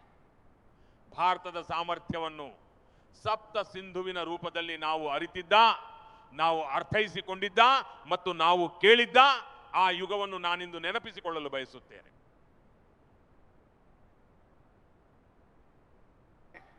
ಈಗ ವಿಕಸಿತ ಭಾರತವನ್ನು ನಿರ್ಮಿಸಲು ನಮಗೆ ಹೊಸ ಪ್ರವಾಹದ ಅವಶ್ಯಕತೆ ಇದೆ. ಇಂದು ನಾನು ಕೆಂಪು ಕೋಟೆಯ ಈ ಭದ್ರಕೋಟೆಯಿಂದ ದೇಶದ ಮುಂದೆ ಶಕ್ತಿಯ ಸಪ್ತಧಾರೆಗಳಿಗೆ ಕರೆ ನೀಡುತ್ತಿದ್ದೇನೆ.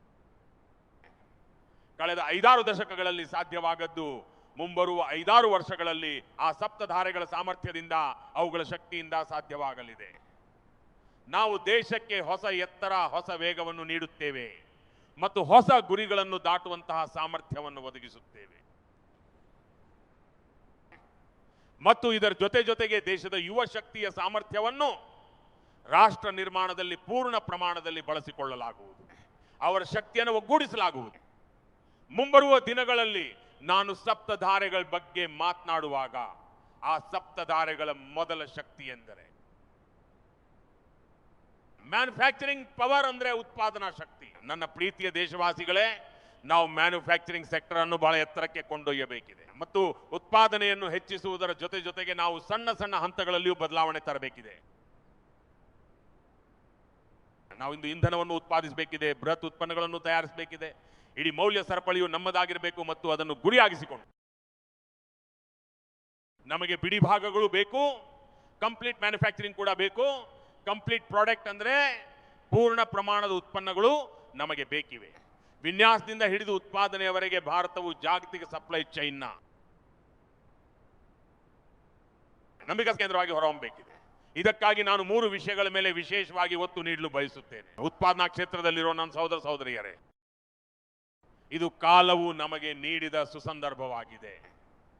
ಈ ಅವಕಾಶವನ್ನು ನಾವು ಕೈ ಬಿಡಬಾರದು ಮತ್ತು ಇದಕ್ಕಾಗಿ ನಾವು ಬೆಲೆ, ಗುಣಮಟ್ಟ ಹಾಗೂ ಪ್ರಮಾಣದ ವಿಷಯಗಳಲ್ಲಿ ಜಾಗತಿಕ ಮಾನದಂಡಗಳಿಗೆ ತಕ್ಕಂತೆ ಸಿದ್ಧರಾಗಬೇಕಿದೆ.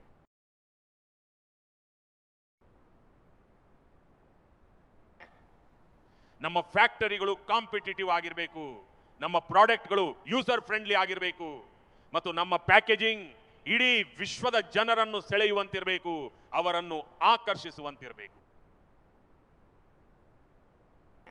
ನಮ್ಮ ಜೀರೋ ಡಿಫೆಕ್ಟ್ ಮತ್ತು ಪ್ರಿಸಿಷನ್ ಮ್ಯಾನುಫ್ಯಾಕ್ಚರಿಂಗ್ ನಮ್ಮ ಗುರುತಾಗಬೇಕು. ಪ್ರತಿಯೊಬ್ಬ ಮ್ಯಾನುಫ್ಯಾಕ್ಚರರ್, ಪ್ರತಿಯೊಬ್ಬ ಎಂಟರ್ಪ್ರೆನಿಯರ್, ಪ್ರತಿ ಎಂಎಸ್ಸಿ ಮತ್ತು ಎಂಎಸ್ಎಂಇಗಳಿಗೆ ನಾನು ಹೇಳ ಬಯಸುವುದೇನೆಂದರೆ, ಜಾಗತಿಕ ಮಾರುಕಟ್ಟೆಯಲ್ಲಿ ನಮ್ಮ ಗುರುತು ವಿಶ್ವಾಸಾರ್ಹತೆ ಮತ್ತು ಗುಣಮಟ್ಟದ ಆಧಾರದ ಮೇಲೆ ಇರಬೇಕು. ಗುಣಮಟ್ಟದ ವಿಷಯದಲ್ಲಿ ಯಾವುದೇ ರಾಜಿ ಇರಬಾರದು. ಆದ್ದರಿಂದ ನಮ್ಮ ಮಂತ್ರ ಕ್ವಾಲಿಟಿ ಮತ್ತು ಕ್ವಾಲಿಟಿ ಎಂದೇ ಆಗಿರಬೇಕು. ಇದೇ ನಮ್ಮ ಜಾಗತಿಕ ಬ್ರ್ಯಾಂಡ್ ಮೌಲ್ಯವಾಗಿ ಬೆಳೆಯಲಿದೆ. ನನ್ನ ಪ್ರೀತಿಯ ದೇಶವಾಸಿಗಳೇ, ಈ ಸಪ್ತಧಾರೆಯ 2ನೇ ಶಕ್ತಿ ಎಂದರೆ ಕೃಷಿ ಮತ್ತು ಫುಡ್ ಪ್ರೊಡಕ್ಷನ್. ನಾವು ಆಹಾರ ಸಂಸ್ಕರಣಾ ಕ್ಷೇತ್ರದಲ್ಲಿ ಅಪಾರವಾಗಿ ಪ್ರಗತಿ ಸಾಧಿಸಬೇಕಿದೆ ಮತ್ತು ಈ ನಿಟ್ಟಿನಲ್ಲಿ ಮುನ್ನಡೆಯಬೇಕಿದೆ. ನಮ್ಮ ರೈತರಿಗಾಗಿ ಈಗ ವಿಶ್ವದ ಮಾರುಕಟ್ಟೆಗಳು ಮುಕ್ತವಾಗಿವೆ. FPOಗಳ ಮೂಲಕ ನಮಗೆ ಒಂದು ಬೃಹತ್ ಮಾರುಕಟ್ಟೆ ಲಭಿಸುತ್ತಿದೆ. ನಾವು ಅಲ್ಲಿಗೆ ತಲುಪಬೇಕಿದೆ. ಆ ಜಾಗವನ್ನು ನಾವು ವಶಪಡಿಸಿಕೊಳ್ಬೇಕಿದೆ. ನಾವು ಹೊಲಗದ್ದೆಗಳಿಂದ ಹಿಡಿದು ರಫ್ತು ಮಾರುಕಟ್ಟೆಯವರೆಗೆ ಸಾಗಬೇಕಿದೆ. ನಮ್ಮ ಸಾಂಪ್ರದಾಯಿಕ ಆಹಾರ ಪದ್ಧತಿ ಇರಲಿ, ನಮ್ಮ ಸಿರಿಧಾನ್ಯಗಳಿರಲಿ, ನಮ್ಮ ಮಸಾಲೆ ಪದಾರ್ಥಗಳಿರಲಿ, ಅಥವಾ ನಮ್ಮ ಹಣ್ಣು ಹಂಪಲು ಮತ್ತು ಹೂವುಗಳಿರಲಿ, ಇವೆಲ್ಲವನ್ನು ಜಾಗತಿಕ ಮಟ್ಟಕ್ಕೆ ಕೊಂಡೊಯ್ಯಬೇಕಿದೆ. ನಮ್ಮಲ್ಲಿ ಏನಿಲ್ಲ ಹೇಳಿ ಅವು ಜಾಗತಿಕ ಬ್ರ್ಯಾಂಡ್ಗಳಾಗಬೇಕು. ನಮ್ಮ ರೈತರು ರಾಸಾಯನಿಕ ಮುಕ್ತ ಕೃಷಿಗೆ ಹೆಚ್ಚಿನ ಒತ್ತು ನೀಡಲಿದ್ದಾರೆ ಮತ್ತು ಜಗತ್ತಿನಲ್ಲಿ ಇವುಗಳಿಗೆ ಬೇಡಿಕೆ ಇನ್ನಷ್ಟು ಹೆಚ್ಚಾಗಲಿದೆ. ಜಾಗತಿಕ ಮಾನದಂಡಗಳ ಅಡಿಯಲ್ಲಿ ಎಲ್ಲಾ ರೀತಿಯಿಂದಲೂ ಸಾಬೀತಾಗುವ ನಮ್ಮ ಕೃಷಿ ಉತ್ಪನ್ನಗಳು ಸಿದ್ಧವಾದರೆ ನಾವು ಸುಲಭವಾಗಿ ವಿಶ್ವದ ಮಾರುಕಟ್ಟೆಯನ್ನು ತಲುಪಬಹುದು. ನನ್ನ ಸಪ್ತಧಾರೆಯ 3ನೇ ಶಕ್ತಿ ಎಂದರೆ ಟೆಕ್ನಾಲಜಿ ಮತ್ತು ಇನ್ನೋವೇಷನ್. ನನ್ನ ಪ್ರೀತಿಯ ದೇಶವಾಸಿಗಳೇ, ಇಂದಿನ ಕಾಲವು AI, ಕ್ವಾಂಟಮ್, ಸ್ಪೇಸ್, ರೋಬೋಟಿಕ್ಸ್ ಮತ್ತು ಡೇಟಾ ಸೆಂಟರ್ಗಳ ಕಾಲವಾಗಿದೆ. ಇಂದು ಸಂಪೂರ್ಣವಾಗಿ ಒಂದು ಹೊಸ ಕ್ಷೇತ್ರವೇ ತೆರೆದುಕೊಂಡಿದೆ ಮತ್ತು ಈ ಎಮರ್ಜಿಂಗ್ ಟೆಕ್ನಾಲಜಿಯು ಪ್ರತಿ ಕ್ಷಣವೂ ನಮಗೆ ಸವಾಲು ನೀಡುತ್ತಿದೆ. ಮತ್ತು ಆದ್ದರಿಂದ ನಮ್ಮ ದೇಶವನ್ನು ಕೇವಲ ವಿಶ್ವದ ಮಾರುಕಟ್ಟೆಯನ್ನಾಗಿ ಮಾಡಬಾರದು, ಬದಲಿಗೆ ನಾವು ಇನ್ನೋವೇಷನ್ ಹಬ್ ಆಗಿ ಹೊರಹೊಮ್ಮಬೇಕು. ನಾವು ಈಗಾಗಲೇ UPI ಮತ್ತು ಡಿಜಿಟಲ್ ಪಬ್ಲಿಕ್ ಇನ್ಫ್ರಾಸ್ಟ್ರಕ್ಚರ್ನಲ್ಲಿ ನಮ್ಮ ಸಾಮರ್ಥ್ಯವನ್ನು ಸಾಬೀತುಪಡಿಸಿದ್ದೇವೆ ಮತ್ತು ನಮ್ಮ ಶಕ್ತಿಯನ್ನು ಇಡೀ ಜಗತ್ತಿಗೆ ಪರಿಚಯಿಸಿದ್ದೇವೆ. ಈಗ ಭಾರತವು ತನ್ನ ಡಿಜಿಟಲ್ ಪಬ್ಲಿಕ್ ಟೆಕ್ನಾಲಜೀಸ್ ಅನ್ನು ವಿಶ್ವದ ಮೂಲೆ ಮೂಲೆಗೂ ತಲುಪಿಸಬೇಕಿದೆ. ಭಾರತವು ನೆಕ್ಸ್ಟ್ ಜನರೇಷನ್ ಕಮ್ಯುನಿಕೇಶನ್ ಟೆಕ್ನಾಲಜಿಯಲ್ಲಿ ಜಗತ್ತನ್ನು ಮುನ್ನಡೆಸಬೇಕಿದೆ. ಮೇಡ್ ಇನ್ ಇಂಡಿಯಾ 6G ದೇಶದ ಪ್ರತಿ ಮೂಲೆ ಮೂಲೆಗೂ ತಲುಪಬೇಕು. ಇದು ನಮ್ಮ ಗುರಿಯಾಗಬೇಕು ಮತ್ತು ನಾವು ಈ ನಿಟ್ಟಿನಲ್ಲಿ ವೇಗವನ್ನು ಹೆಚ್ಚಿಸಬೇಕು. ಇದಕ್ಕಾಗಿ ನಮ್ಮ ಪ್ರಯತ್ನಗಳು ಎಂದಿಗೂ ಕುಂದಬಾರದು. ಇದು ಸಪ್ತಧಾರೆಯ 4ನೇ ಶಕ್ತಿಯ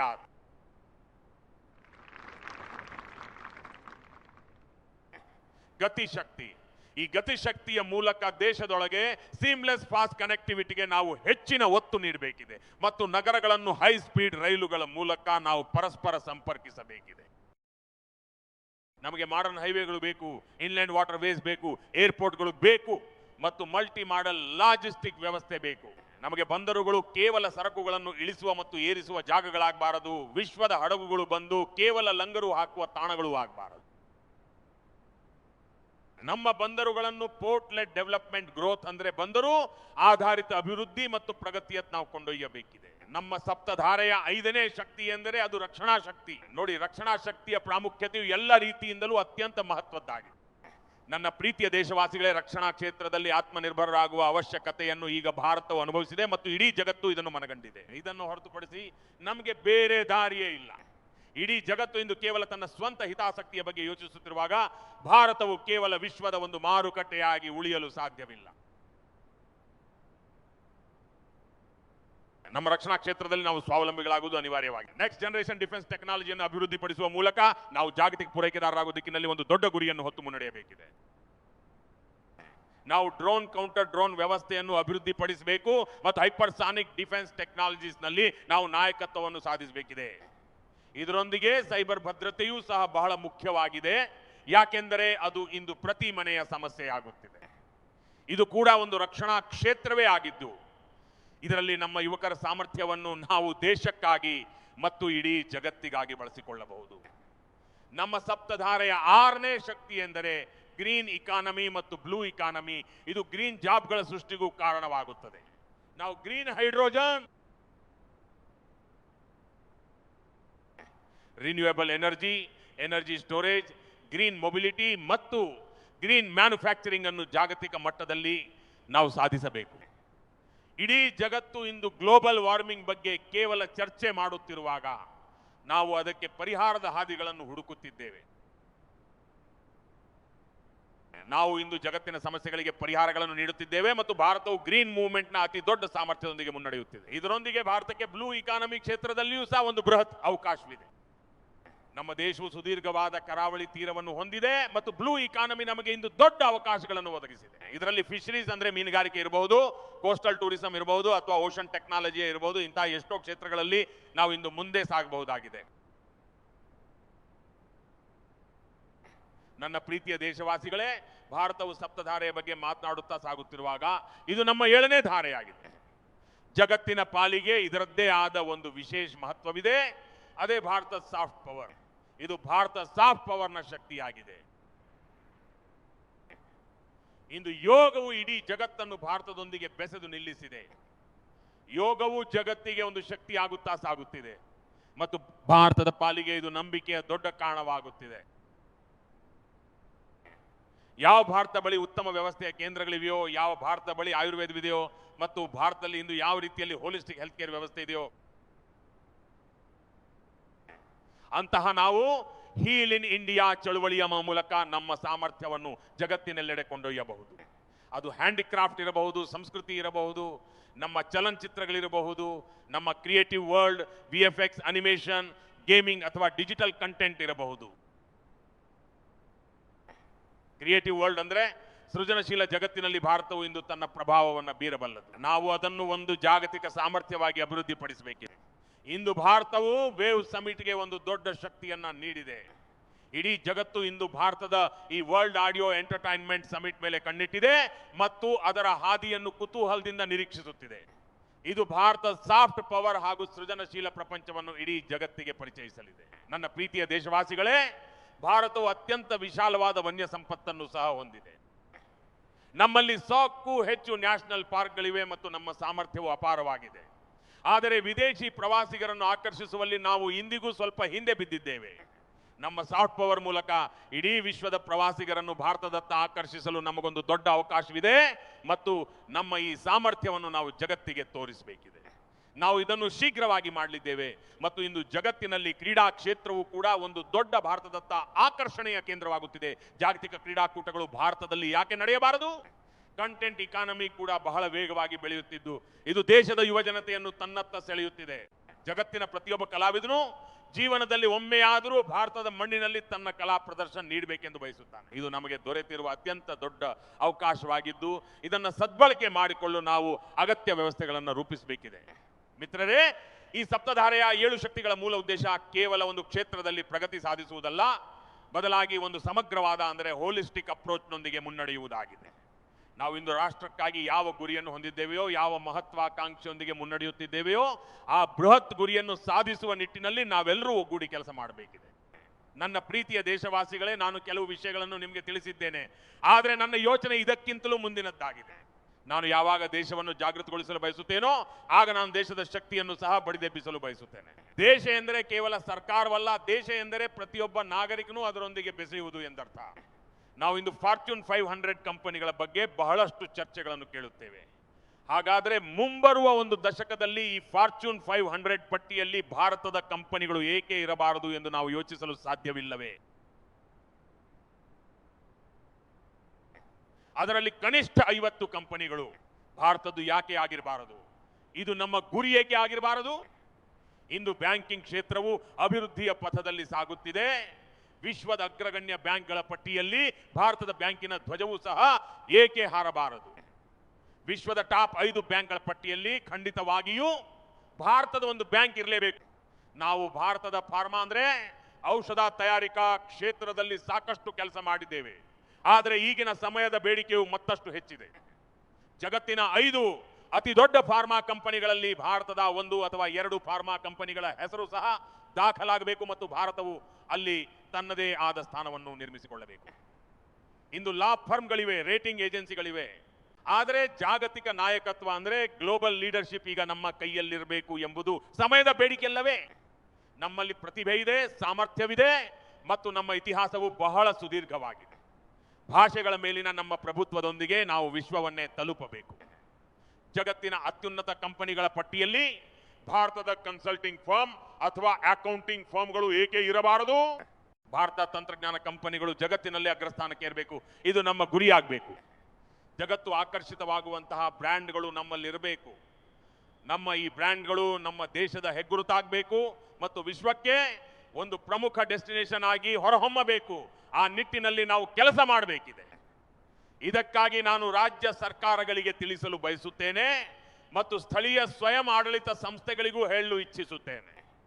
ಅಲ್ಲದೆ ನಮ್ಮ ರಿಫಾರ್ಮ್ಗಳ ವೇಗವನ್ನು ಹೆಚ್ಚಿಸುವುದು ಭಾರತ ಸರ್ಕಾರದ ಹೊಣೆಗಾರಿಕೆಯೂ ಆಗಿದೆ. ನಾವು 2047ರ ಗುರಿಗೆ ಅನುಗುಣವಾಗಿ ನಮ್ಮ ವ್ಯವಸ್ಥೆಗಳನ್ನು ಅಭಿವೃದ್ಧಿಪಡಿಸಿಕೊಳ್ಳಬೇಕಿದೆ. ಹಳೆಯ ಕಾಲದ ನೀತಿ ನಿಯಮಗಳ ಪ್ರಕಾರ ನಾವಿನ್ನು ನಡೆಯಲು ಸಾಧ್ಯವಿಲ್ಲ. ಮುಂಬರುವ ಕನಸುಗಳಿಗೆ ತಕ್ಕಂತೆ ನಾವು ಹೊಸ ನೀತಿ ನಿಯಮಗಳನ್ನು ರೂಪಿಸಬೇಕಿದೆ ಮತ್ತು ಈ ನಿಟ್ಟಿನಲ್ಲಿ ನಾವು ಮುನ್ನಡೆದರೆ ನಮಗೆ ಯಶಸ್ಸು ಸಿಗಲಿದೆ ಎಂಬ ಸಂಪೂರ್ಣ ವಿಶ್ವಾಸ ನನಗಿದೆ. ನಾನು ದೇಶದ ಜನತೆಗೆ ಭರವಸೆ ನೀಡುತ್ತೇನೆಂದರೆ ಇದೇ ಹಾದಿಯಲ್ಲಿ ಶ್ರಮವಹಿಸಿ ಕೆಲಸ ಮಾಡುವಲ್ಲಿ ಯಾವುದೇ ಕೊರತೆ ಇಲ್ಲದೆ ನಾವೆಲ್ಲರೂ ಸೇರಿ ವಿಕಸಿತ ಭಾರತದ ಕನಸನ್ನು ಖಂಡಿತವಾಗಿಯೂ ನನಸು ಮಾಡುತ್ತೇವೆ. ನಾವೆಲ್ಲರೂ ಒಗ್ಗೂಡಿ ಮುನ್ನಡೆಯಬೇಕಿದೆ. ಕೇಂದ್ರ ಸರ್ಕಾರವಿರಲಿ, ರಾಜ್ಯ ಸರ್ಕಾರವಿರಲಿ ಅಥವಾ ಕೈಗಾರಿಕಾ ಕ್ಷೇತ್ರವೇ ಇರಲಿ, ನಾವೆಲ್ಲರೂ ಜೊತೆಯಾಗಿ ಮುಂದೆ ಸಾಗಬೇಕಿದೆ. ನಾವು ನಿರಂತರವಾಗಿ ರಿಫಾರ್ಮ್ಸ್ ಮಾಡುತ್ತಿರಬೇಕು ಮತ್ತು ಈ ಸುಧಾರಣೆಗಳನ್ನು ಮುಂದುವರಿಸುತ್ತಿರಬೇಕು. ನಾನು ಮೊದಲೇ ಹೇಳಿದಂತೆ ನಾವು ರಿಫಾರ್ಮ್ಸ್ ಮಾಡುತ್ತಿರುವುದು ಯಾವುದೋ ಒತ್ತಾಯಕ್ಕಲ್ಲ, ಬದಲಾಗಿ ನಮ್ಮ ಗುರಿಯನ್ನು ತಲುಪುವ ಅಚಲವಾದ ನಂಬಿಕೆಯಿಂದ ನಾವು ಇದನ್ನು ಮಾಡುತ್ತಿದ್ದೇವೆ. ನನ್ನ ಪ್ರೀತಿಯ ದೇಶವಾಸಿಗಳೇ, ನಾನು ವಿಕಸಿತ ಭಾರತ ಬಗ್ಗೆ ಮಾತನಾಡುವಾಗ ದೇಶವನ್ನು ಅತ್ಯಂತ ವೇಗವಾಗಿ ಮುನ್ನಡೆಸುವ ಬಗ್ಗೆ ಮಾತನಾಡುತ್ತಿದ್ದೇನೆ. ಇದರ ಅತ್ಯಂತ ದೊಡ್ಡ ಫಲಾನುಭವಿ ಯಾರು? ಈ ಎಲ್ಲಾ ಪ್ರಯತ್ನಗಳ ಅತಿ ದೊಡ್ಡ ಸಾಧಕ ಯಾರು? ಒಂದು ವೇಳೆ ಅಂತಹ ಸಾಧಕರಿದ್ದರೆ ಅದು ನನ್ನ ದೇಶದ ಯುವ ಜನತೆ, ನನ್ನ ದೇಶದ ಯುವ ಶಕ್ತಿ. ವಿಕಸಿತ ಭಾರತದ ಪಯಣದಲ್ಲಿ ಯುವ ಜನರ ಪಾತ್ರ ಬಹಳ ದೊಡ್ಡದಿದೆ. ಅಷ್ಟೇ ಅಲ್ಲ, ವಿಕಸಿತ ಭಾರತದ ಅತ್ಯಂತ ದೊಡ್ಡ ಫಲಾನುಭವಿ ಕೂಡ ನನ್ನ ದೇಶದ ಯುವ ಜನರೇ ಆಗಿದ್ದಾರೆ. ಮತ್ತು ಆದ್ದರಿಂದಲೇ ನಾವು ವಿಕಸಿತ ಭಾರತದ ಗುರಿಯನ್ನು ಯುವ ಜನರೊಂದಿಗೆ ಜೋಡಿಸಿ ಮುಂದೆ ಸಾಗಬೇಕಿದೆ.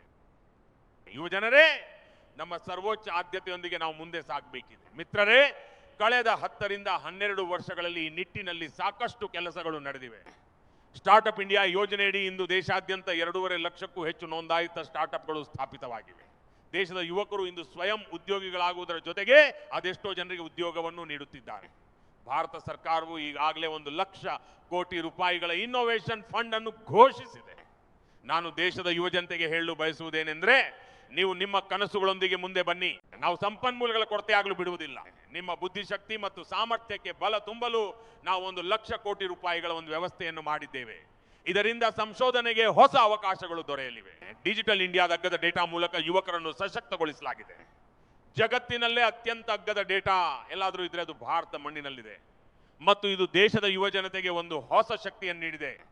ನಾವು ಸ್ಕಿಲ್ ಇಂಡಿಯಾ ಎಂಬ ರಾಷ್ಟ್ರೀಯ ಕಾರ್ಯಕ್ರಮವನ್ನು ರೂಪಿಸಿದ್ದೇವೆ ಮತ್ತು ಬಾಹ್ಯಾಕಾಶ ಕ್ಷೇತ್ರವನ್ನು ಅಂದರೆ ಸ್ಪೇಸ್ ಸೆಕ್ಟರ್ ಅನ್ನು ನಾವು ಈಗ ಎಲ್ಲರಿಗಾಗಿ ಮುಕ್ತಗೊಳಿಸಿದ್ದೇವೆ. ನಾವೇ ನ್ಯಾಷನಲ್ ಡ್ರೋನ್ ಕಾಲೇಜನ್ನು ಸ್ಥಾಪಿಸಿದ್ದೇವೆ. ಖೇಲೋ ಇಂಡಿಯಾ ಪಾಲಿಸಿಯನ್ನು ರೂಪಿಸಿದ್ದೇವೆ. ಸುಮಾರು 35 ವರ್ಷಗಳ ಕಾಲ ದೇಶದಲ್ಲಿ ಯಾವುದೇ ಹೊಸ ಶಿಕ್ಷಣ ನೀತಿ ಇರಲಿಲ್ಲ. ಅಂತಹದರಲ್ಲಿ ನಾವು ಹೊಸ ಎಜುಕೇಶನ್ ಪಾಲಿಸಿಯನ್ನು ಜಾರಿಗೆ ತಂದೆವು ಮತ್ತು ಇದರ ಲಾಭವು ಮಧ್ಯಮ ವರ್ಗದ ಕುಟುಂಬಗಳಿಗೆ ತಲುಪಿದೆ. ಮಿತ್ರರೇ, 2004 ರಿಂದ 2014 ವರೆಗಿನ ಅಂಕಿ ಅಂಶಗಳನ್ನು ನಾನು ನಿಮಗೆ ನೀಡಲೇಬೇಕು. 2004 ರಿಂದ 2014 ಅವಧಿಯಲ್ಲಿ ನಮ್ಮ ದೇಶದಲ್ಲಿ 350ಕ್ಕಿಂತಲೂ ಕಡಿಮೆ ವಿಶ್ವವಿದ್ಯಾಲಯಗಳಿದ್ದವು. ಆದರೆ ಇಂದು ಕೇವಲ 10 ರಿಂದ 12 ವರ್ಷಗಳ ಅವಧಿಯಲ್ಲೇ ಸುಮಾರು 650 ಹೊಸ ವಿಶ್ವವಿದ್ಯಾಲಯಗಳು ನಮ್ಮೊಂದಿಗೆ ಸೇರ್ಪಡೆಗೊಂಡಿವೆ. ನಾವು ಸುಮಾರು 1000 ಮೆಡಿಕಲ್ ಕಾಲೇಜುಗಳ ಅಂಕಿ ಅಂಶವನ್ನು ತಲುಪುತ್ತಿದ್ದೇವೆ. 2014ಕ್ಕಿಂತ ಮೊದಲು ವೈದ್ಯಕೀಯ ಶಿಕ್ಷಣದಲ್ಲಿ ಕೇವಲ 400 ಸೀಟುಗಳು ಮಾತ್ರ ಲಭ್ಯವಿದ್ದವು. ಇಂದು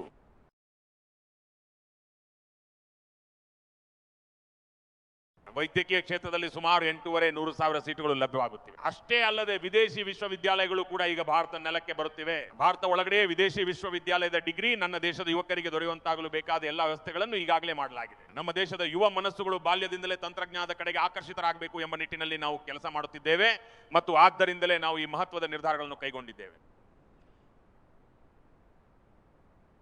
ಸುಮಾರು 10,000ಕ್ಕೂ ಹೆಚ್ಚು ಅಟಲ್ ಟಿಂಕರಿಂಗ್ ಲ್ಯಾಬ್ಗಳನ್ನು ಸಣ್ಣ ಪುಟ್ಟ ಮಕ್ಕಳ ವಶಕ್ಕೆ ಒಪ್ಪಿಸಲಾಗಿದೆ. ಇದರಿಂದಾಗಿ ಇನ್ನೋವೇಷನ್ ಮತ್ತು ತಂತ್ರಜ್ಞಾನದ ಬಗ್ಗೆ ಅವರಲ್ಲಿ ಆಸಕ್ತಿ ಮೂಡಲಿ. ಯುವಜನರಿಗಾಗಿ ನಾವು ಅನೇಕ ದಾರಿಗಳನ್ನು ತೆರೆದಿದ್ದೇವೆ. ನಾವು ಸ್ಟಾರ್ಟ್ಅಪ್ಗಳಿಗೆ ಹೆಚ್ಚಿನ ಒತ್ತು ನೀಡಿರುವುದನ್ನು ನೀವು ನೋಡಿಯೇ ಇರುತ್ತೀರಿ. ಭಾರತದ ಪ್ರೈವೇಟ್ ಸ್ಟಾರ್ಟ್ಅಪ್ಗಳಲ್ಲಿ ಸರಾಸರಿ 28 ವರ್ಷ ವಯಸ್ಸಿನ ಯುವಕರು ಕೇವಲ ತಮ್ಮ ಮೊದಲ ಪ್ರಯತ್ನದಲ್ಲಿಯೇ ಜಗತ್ತೇ ಬೆರಗಾಗುವಂತೆ ತಮ್ಮದೇ ಆದ ಸ್ಯಾಟಲೈಟ್ ಅನ್ನು ಯಶಸ್ವಿಯಾಗಿ ಉಡಾವಣೆ ಮಾಡಿದ್ದಾರೆ ಮತ್ತು ಅವರು ಸ್ವತಃ ರಾಕೆಟ್ ಅನ್ನು ಕೂಡ ಲಾಂಚ್ ಮಾಡಿದ್ದಾರೆ. ಮಿತ್ರರೇ, ಅವರು ನಿಜಕ್ಕೂ ದೊಡ್ಡ ಸಾಧನೆ ಮಾಡಿದ್ದಾರೆ. ಇಂದು ದೇಶದಲ್ಲಿ ಸುಮಾರು 2.5 ಲಕ್ಷಕ್ಕೂ ಹೆಚ್ಚು ನೋಂದಾಯಿತ ಸ್ಟಾರ್ಟ್ಅಪ್ಗಳಿವೆ.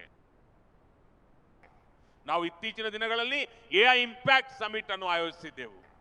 ಆರ್ಟಿಫಿಷಿಯಲ್ ಇಂಟೆಲಿಜೆನ್ಸ್ ಅಥವಾ ಎಐ ವಿಸ್ತರಣೆಯು ಇಂದು ಅತ್ಯಂತ ವೇಗವಾಗಿ ಬೆಳೆಯುತ್ತಿದೆ. ಆದ್ದರಿಂದ ಕೆಂಪು ಕೋಟೆಯ ಈ ವೇದಿಕೆಯಿಂದ ನಾನು ದೇಶದ ಯುವ ಜನತೆಗಾಗಿ ಒಂದು ಮಹತ್ವದ ಘೋಷಣೆಯನ್ನು ಮಾಡಲು ಬಯಸುತ್ತೇನೆ. ಬರುವ 1 ವರ್ಷದಲ್ಲಿ ದೇಶದ ಸುಮಾರು 1 ಕೋಟಿ ಯುವಕರಿಗೆ ಎಐ ಸ್ಕಿಲ್ಸ್ ಅಡಿಯಲ್ಲಿ ತರಬೇತಿ ನೀಡುವ ಕೆಲಸವನ್ನು ಮಾಡುವುದಾಗಿ ನಾವು ನಿರ್ಧರಿಸಿದ್ದೇವೆ. ನಮ್ಮ ದೇಶದ ಯುವಕರು ಎಐ ಪ್ರಪಂಚದಲ್ಲೂ ಸಹ ನಾಯಕತ್ವ ವಹಿಸುವ ಸಾಮರ್ಥ್ಯವನ್ನು ಹೊಂದಲಿ ಎನ್ನುವುದೇ ನಮ್ಮ ಆಶಯವಾಗಿದೆ. ನನ್ನ ಮಿತ್ರರೇ, ಬಯೋ ಎಕಾನಮಿ ಎಂಬುದು ಇಂದು ಒಂದು ಹೊಸ ಕ್ಷೇತ್ರವಾಗಿ ಹೊರಹೊಮ್ಮಿದೆ. 2014ಕ್ಕಿಂತ ಮೊದಲಿನ ಒಂದು ಕಾಲವಿತ್ತು. ಆಗ ಬಯೋ ಎಕಾನಮಿ ಕ್ಷೇತ್ರದಲ್ಲಿ ಕೇವಲ 60,000 ಕೋಟಿ ರೂಪಾಯಿಗಳಷ್ಟು ಕೆಲಸ ನಡೆಯುತ್ತಿತ್ತು. ಆದರೆ ನನ್ನ ದೇಶದ ಯುವ ಶಕ್ತಿಯೇ ನೀವು ಎಂತಹ ಅದ್ಭುತವನ್ನು ಮಾಡಿದ್ದೀರಿ ಎಂದು ಒಮ್ಮೆ ನೋಡಿ. ಯಾವಾಗ ನೀತಿಗಳು ಸರಿಯಾಗಿರುತ್ತವೆಯೋ ಮತ್ತು ಗುರಿ ಸ್ಪಷ್ಟವಾಗಿರುತ್ತದೆಯೋ ಆಗ ನನ್ನ ದೇಶದ ಯುವಕರು ಬಯೋ ಎಕಾನಮಿ ಕ್ಷೇತ್ರದಲ್ಲಿ ಎಂತಹ ಮಹತ್ತರ ಸಾಧನೆಯನ್ನು ಮಾಡಬಲ್ಲರು ಎಂಬುದಕ್ಕೆ ಇದು ಸಾಕ್ಷಿಯಾಗಿದೆ. ನಮ್ಮ ದೇಶದ ಯುವ ಶಕ್ತಿಯು ಇಂದು ತನ್ನ ಸಾಮರ್ಥ್ಯವನ್ನು ಜಗತ್ತಿಗೆ ತೋರಿಸಿಕೊಟ್ಟಿದೆ. 2014ಕ್ಕಿಂತ ಮೊದಲು ಕೇವಲ 60,000 ಕೋಟಿ ರೂಪಾಯಿಗಳಷ್ಟಿದ್ದ ಬಯೋ ಎಕಾನಮಿಯ ವಹಿವಾಟು ಇಂದು ಬರೋಬ್ಬರಿ 20 ಲಕ್ಷ ಕೋಟಿ ರೂಪಾಯಿಗಳನ್ನು ತಲುಪಿದೆ. ಗೆಳೆಯರೇ,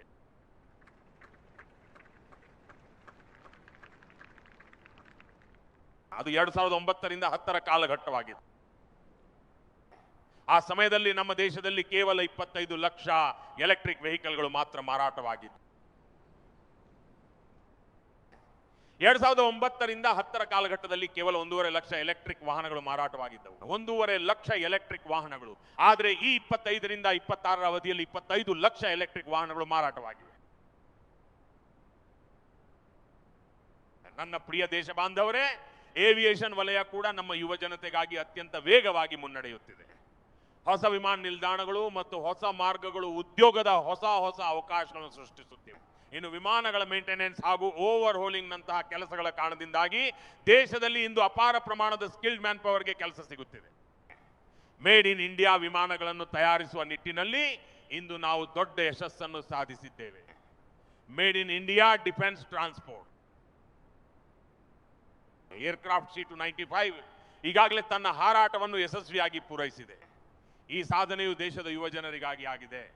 ನನ್ನ ಮಿತ್ರರೇ, ಡ್ರೋನ್ಗಳು ಕೂಡ ಇಂದು ಬಹಳ ದೊಡ್ಡ ಕೆಲಸವನ್ನು ಮಾಡಿವೆ. ಗ್ರಾಮಗಳಲ್ಲಿ ಡ್ರೋನ್ ಸಹಾಯದಿಂದ ಜಾರಿಗೆ ತಂದಿರುವ ಸ್ವಾಮಿತ್ವ ಯೋಜನೆಯು ಇಂದು ಅತ್ಯಂತ ಯಶಸ್ವಿಯಾಗುತ್ತಿದೆ. ಸುಮಾರು 3.25 ಕೋಟಿ ಕುಟುಂಬಗಳಿಗೆ ಸ್ವಾಮಿತ್ವ ಯೋಜನೆಯ ಲಾಭ ದೊರೆತಿದೆ ಮತ್ತು ಇದರ ಪರಿಣಾಮವಾಗಿ 140 ಲಕ್ಷ ಕೋಟಿ ರೂಪಾಯಿಗಳಷ್ಟು ಮೌಲ್ಯದ ಆಸ್ತಿ ದಾಖಲೆಗಳನ್ನು ಒದಗಿಸಲಾಗಿದೆ. ಆಸ್ತಿಗಳ ಮೌಲ್ಯೀಕರಣದಿಂದಾಗಿ ಇಂದು ಅವು ಅನ್ಲಾಕ್ ಆಗಿವೆ. ಇದರ ಪರಿಣಾಮವಾಗಿ ಬ್ಯಾಂಕುಗಳಿಂದ ಸಾಲ ಸೌಲಭ್ಯ ದೊರೆಯುತ್ತಿದೆ ಮತ್ತು ಜನರು ತಮ್ಮದೇ ಆದ ವ್ಯವಹಾರಗಳನ್ನು ನಡೆಸಲು ಸಾಧ್ಯವಾಗುತ್ತಿದೆ. ನನ್ನ ಪ್ರೀತಿಯ ದೇಶ ಬಾಂಧವರೇ, ಇಂದು ನಮ್ಮ ಮಧ್ಯಮ ವರ್ಗದ ಕುಟುಂಬಗಳ ಮುಂದೆ ಒಂದು ದೊಡ್ಡ ಹೊರೆ ಸೃಷ್ಟಿಯಾಗಿದೆ. ಅದೇ ಕೋಚಿಂಗ್ ಕ್ಲಾಸ್ಗಳ ನಡುವಿನ ಸ್ಪರ್ಧೆ. ಇಂದು ಪ್ರತಿಯೊಬ್ಬ ತಂದೆ ತಾಯಿಗೂ ತಮ್ಮ ಮಗುವನ್ನು ಕೋಚಿಂಗ್ ಕ್ಲಾಸ್ಗೆ ಕಳುಹಿಸದಿದ್ದರೆ ತಾವು ಪ್ರತಿಷ್ಠಿತ ಕುಟುಂಬವಲ್ಲ ಎನ್ನುವಂತಹ ಭಾವನೆ ಮೂಡುತ್ತಿದೆ. ಈ ಬಡ ಮತ್ತು ಮಧ್ಯಮ ವರ್ಗದ ಕುಟುಂಬಗಳ ಬಗ್ಗೆ ನಾವು ಕಾಳಜಿ ವಹಿಸುತ್ತಿದ್ದೇವೆ. ಇದರಿಂದಾಗಿ ಅವರ ಸಾವಿರಾರು ಕೋಟಿ ರೂಪಾಯಿಗಳ ಅನಗತ್ಯ ಖರ್ಚು ಕೂಡ ಉಳಿತಾಯವಾಗಲಿದೆ. ಮಕ್ಕಳು ಕೂಡ ತಮ್ಮವರ ಹತ್ತಿರವೇ ಇರಲು ಸಾಧ್ಯವಾಗಲಿ, ಅವರ ಸರಿಯಾದ ಆರೈಕೆಯಾಗಲಿ ಮತ್ತು ಕುಟುಂಬದ ಮೇಲೆ ಯಾವುದೇ ಆರ್ಥಿಕ ಹೊರೆ ಬೀಳಬಾರದು ಎಂಬುದು ನಮ್ಮ ಆಶಯ. ಇದಕ್ಕಾಗಿಯೇ ನಾವು ಯುವ ಜನತೆಗಾಗಿ ವಿವಿಧ ಸ್ಪರ್ಧಾತ್ಮಕ ಪರೀಕ್ಷೆಗಳಿಗೆ ಉಚಿತ ಆನ್ಲೈನ್ ಕೋಚಿಂಗ್ ನೀಡಲು ನಿರ್ಧರಿಸಿದ್ದೇವೆ. ಇಂದು ನಮ್ಮಲ್ಲಿ ಅತ್ಯುತ್ತಮ ಡಿಜಿಟಲ್ ಪಬ್ಲಿಕ್ ಇನ್ಫ್ರಾಸ್ಟ್ರಕ್ಚರ್ ಇದೆ, ನಮ್ಮಲ್ಲಿ ಅದ್ಭುತ ಪ್ರತಿಭೆಗಳಿವೆ ಮತ್ತು ನುರಿತ ಶಿಕ್ಷಕರಿದ್ದಾರೆ. ಈ ಎಲ್ಲ ಸಂಪನ್ಮೂಲಗಳನ್ನು ಒಗ್ಗೂಡಿಸಿ ನಾವು ದೇಶದ ಯುವಕರಿಗೆ ಉಚಿತ ಕೋಚಿಂಗ್ ನೀಡಲು ಒಂದು ಬಲಿಷ್ಠ ನೆಟ್ವರ್ಕ್ ಅನ್ನು ರೂಪಿಸಲಿದ್ದೇವೆ. ನನ್ನ ಪ್ರೀತಿಯ ದೇಶ ಬಾಂಧವರೇ, ನಾನು ಯಾವಾಗಲೂ ಹೇಳುತ್ತಾ ಬಂದಿದ್ದೇನೆ, ಯಾರು ಆಟವಾಡುತ್ತಾರೋ ಅವರೇ ಬದುಕಿನಲ್ಲಿ ಅರಳುತ್ತಾರೆ. ನಾನು ಆಟವಾಡುವವರು ಅರಳುತ್ತಾರೆ ಎಂಬ ಮಾತನ್ನು ಹೇಳುತ್ತಿರುವಾಗ, ನನ್ನ ಪ್ರೀತಿಯ ದೇಶ ಬಾಂಧವರೇ, ಇಂದು ಭಾರತವು ಕ್ರೀಡಾ ಜಗತ್ತಿನಲ್ಲಿ ತನ್ನದೇ ಆದ ವಿಶಿಷ್ಟ ಸ್ಥಾನವನ್ನು ಕಂಡುಕೊಳ್ಳುತ್ತಿದೆ. ಈಗ ಕ್ರೀಡಾಕೂಟಗಳ ವಿಜೇತ ವೇದಿಕೆಯ ಮೇಲೆ ಭಾರತ ರಾಷ್ಟ್ರಗೀತೆ ಮೊಳಗುತ್ತಿದೆ, ಭಾರತ ರಾಷ್ಟ್ರಗೀತೆ ಕೇಳಿ ಬರುತ್ತಿದೆ ಮತ್ತು ಭಾರತ ತ್ರಿವರ್ಣ ಧ್ವಜವು ಹೆಮ್ಮೆಯಿಂದ ಹಾರಾಡುತ್ತಿರುವುದು ಕಾಣಿಸುತ್ತಿದೆ. ನಮ್ಮ ಟಾಪ್ಸ್ ಯೋಜನೆ ಕೂಡ ಇಂದು ಅತ್ಯಂತ ದೊಡ್ಡ ಯಶಸ್ಸನ್ನು ಸಾಧಿಸಿದೆ. Khelo India games, university games, winter games, beach games, ಕ್ರೀಡಾ ಮೂಲಸೌಕರ್ಯ, ಕ್ರೀಡಾ ತರಬೇತಿ ಹಾಗೂ ಸ್ಪೋರ್ಟ್ಸ್ ಮೆಡಿಸಿನ್ ನಂತಹ ಸ್ಪೋರ್ಟ್ಸ್ ನ್ಯೂಟ್ರಿಷನ್ ಸೇರಿದಂತೆ ಈ ಎಲ್ಲಾ ವಿಷಯಗಳಲ್ಲಿ ಭಾರತವು ಇಂದು ಪರಿಣತಿಯನ್ನು ಸಾಧಿಸುವ ದಾಪುಗಾಲು ಹಾಕುತ್ತಿದೆ. ಇದು ಯುವಜನತೆಗಾಗಿ ಸಂಪೂರ್ಣವಾದ ಹೊಸ ಕ್ಷೇತ್ರವಾಗಿದ್ದು, ಒಂದು ವೇಳೆ ಅವರು ಕ್ರೀಡಾಪಟುಗಳಾಗಲು ಸಾಧ್ಯವಾಗದಿದ್ದರೂ ಸಹ ಈ ಕ್ರೀಡಾ ಬೆಂಬಲ ವ್ಯವಸ್ಥೆಯಲ್ಲಿ ಅವರಿಗೆ ಇಂದು ದೊಡ್ಡ ಮಟ್ಟದ ಅವಕಾಶಗಳು ತೆರೆದುಕೊಳ್ಳುತ್ತಿವೆ. ಒಟ್ಟಾರೆಯಾಗಿ ಹೇಳುವುದಾದರೆ ಕ್ರೀಡಾ ಜಗತ್ತಿನಲ್ಲಿ ಇಂದು ಭಾರತ ಪ್ರದರ್ಶನವು ನಿರಂತರವಾಗಿ ಉತ್ತಮಗೊಳ್ಳುತ್ತಾ ಸಾಗಿದೆ ಮತ್ತು ನಾವು 2036ರ ಒಲಿಂಪಿಕ್ಸ್ ಆಯೋಜನೆಯ ಬಲಿಷ್ಠ ಹಕ್ಕುದಾರರಾಗಿ ಇಂದು ಮುಂದೆ ಸಾಗುತ್ತಿದ್ದೇವೆ. ಹಾಗೆಯೇ 2030ರಲ್ಲಿ ಕಾಮನ್ವೆಲ್ತ್ ಗೇಮ್ಸ್ ಅನ್ನು ಭಾರತವು ಆಯೋಜಿಸಲಿದೆ.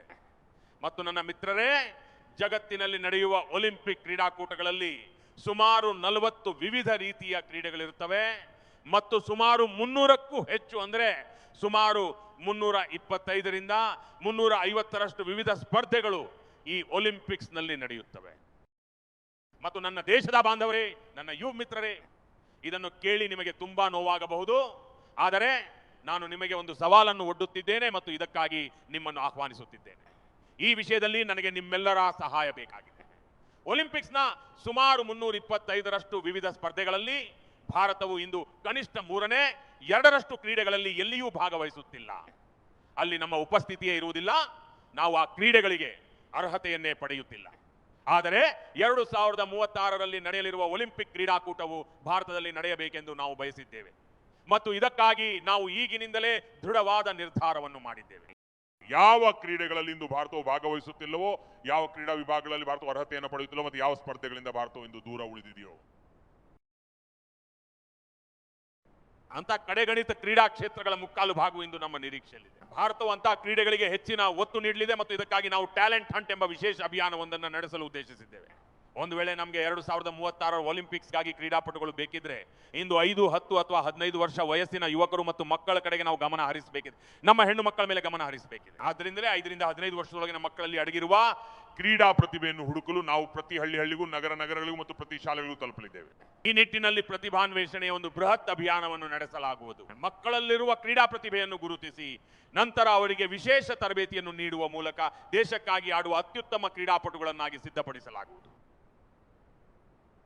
ನನ್ನ ಪ್ರೀತಿಯ ಯುವಜನರೇ, ಇಂದು ದೇಶದ ಮುಂದೆ, ನಮ್ಮ ದೇಶದ ಯುವಶಕ್ತಿಯ ಮುಂದೆ ಮಾದಕ ವ್ಯಸನವು ಅತಿ ದೊಡ್ಡ ಸಂಕಟವಾಗಿ ಪರಿಣಮಿಸುತ್ತಿದೆ. ಮಾದಕ ಮುಕ್ತ ಭಾರತವನ್ನು ನಿರ್ಮಿಸುವುದು ನಮ್ಮೆಲ್ಲರ ಸಾಮೂಹಿಕ ಜವಾಬ್ದಾರಿಯಾಗಬೇಕು. ನಮ್ಮ ಉಜ್ವಲ ಭವಿಷ್ಯಕ್ಕಾಗಿ ನಮ್ಮ ಯುವ ಪೀಳಿಗೆಯು ಬಲಿಷ್ಠವಾಗಬೇಕಿದೆ. ನಮ್ಮ ಯುವ ಸಾಮರ್ಥ್ಯವು ನಮ್ಮ ದೇಶದ ಏಳಿಗೆಗಾಗಿ ಬಳಕೆಯಾಗಬೇಕು. ಈ ಕಾರಣಕ್ಕಾಗಿಯೇ ಮಾದಕ ಮುಕ್ತ ಭಾರತಕ್ಕಾಗಿ ಕಳೆದ ದಿನಗಳಲ್ಲಿ ಮೈ ಭಾರತ್ ಸ್ವಯಂ ಸೇವಕರು ಕಾರ್ಯೋನ್ಮುಖರಾಗಿದ್ದಾರೆ. ದೇಶದ NGOಗಳು, ದೇಶದ ಸಾಮಾಜಿಕ ಮತ್ತು ಸಾಂಸ್ಕೃತಿಕ ಸಂಸ್ಥೆಗಳು ಹಾಗೂ ದೇಶದ ಆಧ್ಯಾತ್ಮಿಕ ಪುರುಷರು ಸೇರಿಕೊಂಡು ಮಾದಕ ಮುಕ್ತ ಭಾರತಕ್ಕಾಗಿ 100 ವಾರಗಳ ಒಂದು ವಿಶೇಷ ಕಾರ್ಯಕ್ರಮವನ್ನು ರೂಪಿಸಿದ್ದಾರೆ. ಇದು 100 ವಾರಗಳ ಕಾಲ ಸತತವಾಗಿ ನಡೆಯಲಿರುವ ಒಂದು ಬೃಹತ್ ಅಭಿಯಾನವಾಗಿದೆ. ನಾನು ಪ್ರತಿಯೊಂದು ಕುಟುಂಬಕ್ಕೂ ಮನವಿ ಮಾಡುವುದೇನೆಂದರೆ, ನೀವು ಸಹ ಈ ಅಭಿಯಾನದ ಭಾಗವಾಗಿ ಮತ್ತು ಇದರೊಂದಿಗೆ ಕೈಜೋಡಿಸಿ. ನನ್ನ ಪ್ರೀತಿಯ ದೇಶ ಬಾಂಧವರೇ, ಮಾದಕ ಮುಕ್ತ ಭಾರತದ ಕನಸನ್ನು ನನಸು ಮಾಡಲು ನೀವೆಲ್ಲರೂ ಇಂದು ಮುಂದೆ ಬಂದಿದ್ದೀರಿ. 21ನೇ ಶತಮಾನದಲ್ಲಿ ದಶಕಗಳಷ್ಟು ಹಳೆಯದಾದ ಸವಾಲುಗಳು ಏನಿದ್ದವೋ ಅಂತಹ ಸವಾಲುಗಳನ್ನು ಬುಡಸಮೇತ ಕಿತ್ತೊಗೆಯುವುದು ಇಂದು ಅತ್ಯಂತ ಅನಿವಾರ್ಯವಾಗಿದೆ. ನಕ್ಸಲ್ವಾದ ಮತ್ತು ಮಾವೋವಾದಗಳು ಲಕ್ಷಾಂತರ ಯುವಕರ ಭವಿಷ್ಯವನ್ನೇ ಹಾಳು ಮಾಡಿವೆ. ಇವು ಅನೇಕ ತಾಯಂದಿರ ಎಳೆಯ ಪ್ರಾಯದ ಮಕ್ಕಳನ್ನು ಅವರಿಂದ ಕಿತ್ತುಕೊಂಡು ಅವರ ಬದುಕನ್ನು ನಾಶಗೊಳಿಸಿವೆ ಮತ್ತು ಪೋಷಕರ ನೂರಾರು ಕನಸುಗಳನ್ನು ಚೂರು ಚೂರು ಮಾಡಿವೆ. ಈ ನಕ್ಸಲ್ವಾದವು ಸುಮಾರು 4 ದಶಕಗಳ ಕಾಲ ಭಾರತದ ಒಂದು ದೊಡ್ಡ ಭೂಭಾಗವನ್ನು ಹಾಗೂ ಅಲ್ಲಿನ ಅಪಾರ ಜನಸಂಖ್ಯೆಯನ್ನು ತನ್ನ ಕಪಿಮುಷ್ಟಿಯಲ್ಲಿ ಇಟ್ಟುಕೊಂಡಿತ್ತು. ಇವರು ಬಂದೂಕಿನ ಬಲದಿಂದ ಜನರ ಮೇಲೆ ಸವಾರಿ ಮಾಡುತ್ತಾ ನಮ್ಮ ಸಂವಿಧಾನದ ಆಶಯಗಳನ್ನೇ ಗಾಳಿಗೆ ತೂರಿದ್ದರು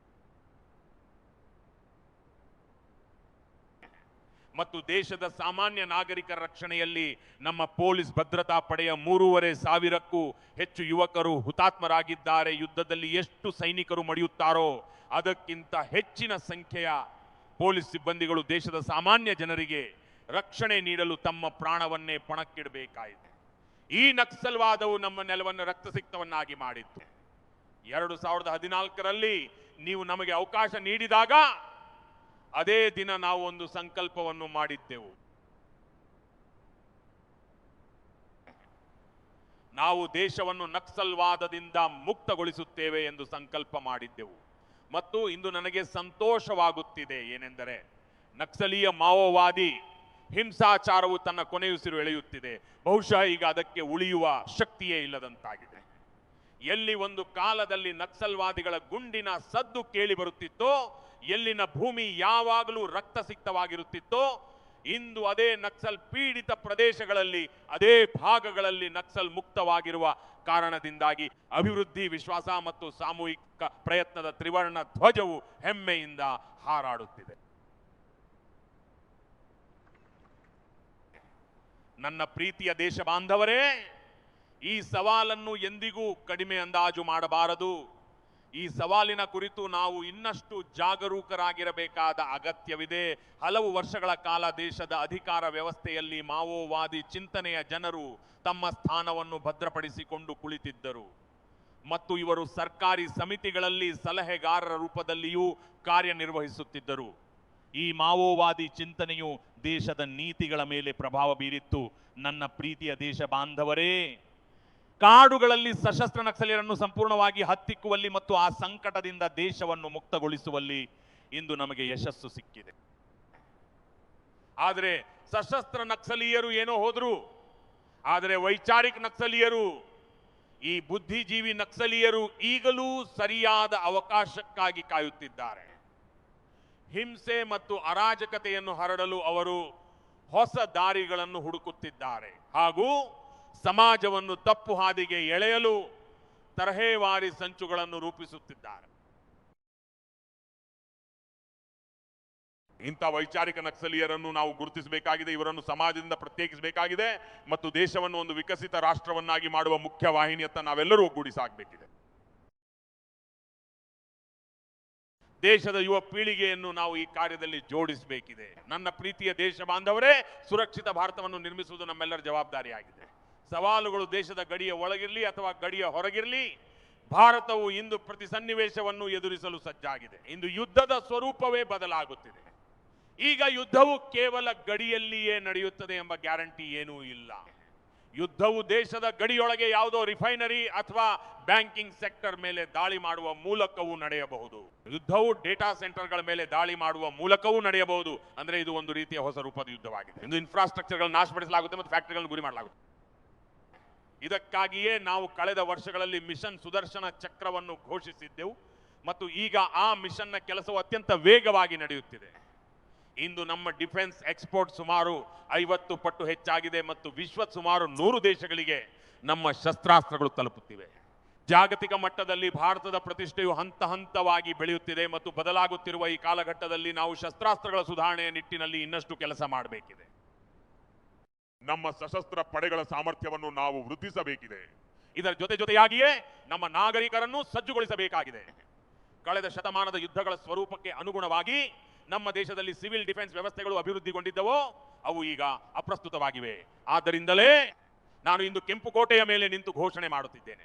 ಏನೆಂದರೆ ನಾವು ಮುಂಬರುವ ದಿನಗಳಲ್ಲಿ ಸಿವಿಲ್ ಡಿಫೆನ್ಸ್ನ ಒಂದು ವೈಬ್ರೆಂಟ್ ನೆಟ್ವರ್ಕ್ ಅನ್ನು ನಿರ್ಮಿಸಲಿದ್ದೇವೆ. ನಾವು ಜನರಿಗೆ ಆಧುನಿಕ ವ್ಯವಸ್ಥೆಗಳ ಪರಿಚಯ ಮಾಡಿಕೊಡುವುದರ ಜೊತೆಗೆ ಆಧುನಿಕ ಕಾಲದ ಸಂಕಟಗಳ ಬಗ್ಗೆಯೂ ನಾಗರಿಕರಿಗೆ ಅರಿವು ಮೂಡಿಸುತ್ತೇವೆ. ನಾಗರಿಕರ ರಕ್ಷಣೆಗಾಗಿ ಎಂಥ ವ್ಯವಸ್ಥೆ ಇರಬಹುದು? ನಾವು ಸಿವಿಲ್ ಡಿಫೆನ್ಸ್ನ ಒಂದು ಬೃಹತ್ ಸ್ವಯಂ ಸೇವಾ ಪಡೆಯನ್ನು ನಿರ್ಮಿಸಲಿದ್ದೇವೆ. ಇದು ಆಧುನಿಕ ಸವಾಲುಗಳನ್ನು ಎದುರಿಸಲು ಸಮರ್ಥವಾಗಿರುವ ಆಧುನಿಕ ಪಡೆಯಾಗಿರಲಿದೆ. ನನ್ನ ಪ್ರೀತಿಯ ದೇಶ ಬಾಂಧವರೇ, ಇಂದು ರಾಷ್ಟ್ರ ನಿರ್ಮಾಣದಲ್ಲಿ ನಮ್ಮ ಸಹೋದರಿಯರ ಮತ್ತು ಹೆಣ್ಣು ಮಕ್ಕಳ ಕೊಡುಗೆಯು ನಮ್ಮೆಲ್ಲರಿಗೂ ಅತ್ಯಂತ ದೊಡ್ಡದಾಗಿದೆ ಮತ್ತು ಅದು ನಮ್ಮೆಲ್ಲರಿಗೂ ಪ್ರೇರಣೆಯ ಮೂಲವಾಗಿದೆ. ಫೈಟರ್ ಜೆಟ್ ಇರಲಿ ಅಥವಾ ಸಿವಿಲ್ ಏವಿಯೇಷನ್ ಇರಲಿ, ನಮ್ಮ ಹೆಣ್ಣು ಮಕ್ಕಳಿಂದ ಎಲ್ಲಕ್ಕಿಂತ ಮುಂಚೂಣಿಯಲ್ಲಿ ಕಾಣಿಸಿಕೊಳ್ಳುತ್ತಿದ್ದಾರೆ. ಕ್ರೀಡಾ ಮೈದಾನವಿರಲಿ ಅಥವಾ ಸ್ಟೆಮ್ ಎಜುಕೇಷನ್ ನಲ್ಲಿ ದಾಖಲಾತಿ ಪ್ರಕ್ರಿಯೆ ಇರಲಿ, ಪ್ರತಿಯೊಂದು ಕ್ಷೇತ್ರದಲ್ಲೂ ನಮ್ಮ ಹೆಣ್ಣು ಮಕ್ಕಳೇ ಅತಿ ಹೆಚ್ಚಿನ ಸಂಖ್ಯೆಯಲ್ಲಿ ಮುನ್ನಡೆ ಸಾಧಿಸುತ್ತಿರುವುದು ನಮಗೆ ಇಂದು ಕಂಡು ಬರುತ್ತಿದೆ. ಇಂದು ಸೇನೆಯಲ್ಲೂ ಸಹ NDA ಮೂಲಕ ತೇರ್ಗಡೆಯಾದ ಹೆಣ್ಣು ಮಕ್ಕಳು ದೇಶದ ಸಶಸ್ತ್ರ ಪಡೆಗಳನ್ನು ಮುನ್ನಡೆಸುವ ಸಾಮರ್ಥ್ಯವನ್ನು ಬಹಳ ಹೆಮ್ಮೆಯಿಂದ ಪ್ರದರ್ಶಿಸುತ್ತಿದ್ದಾರೆ.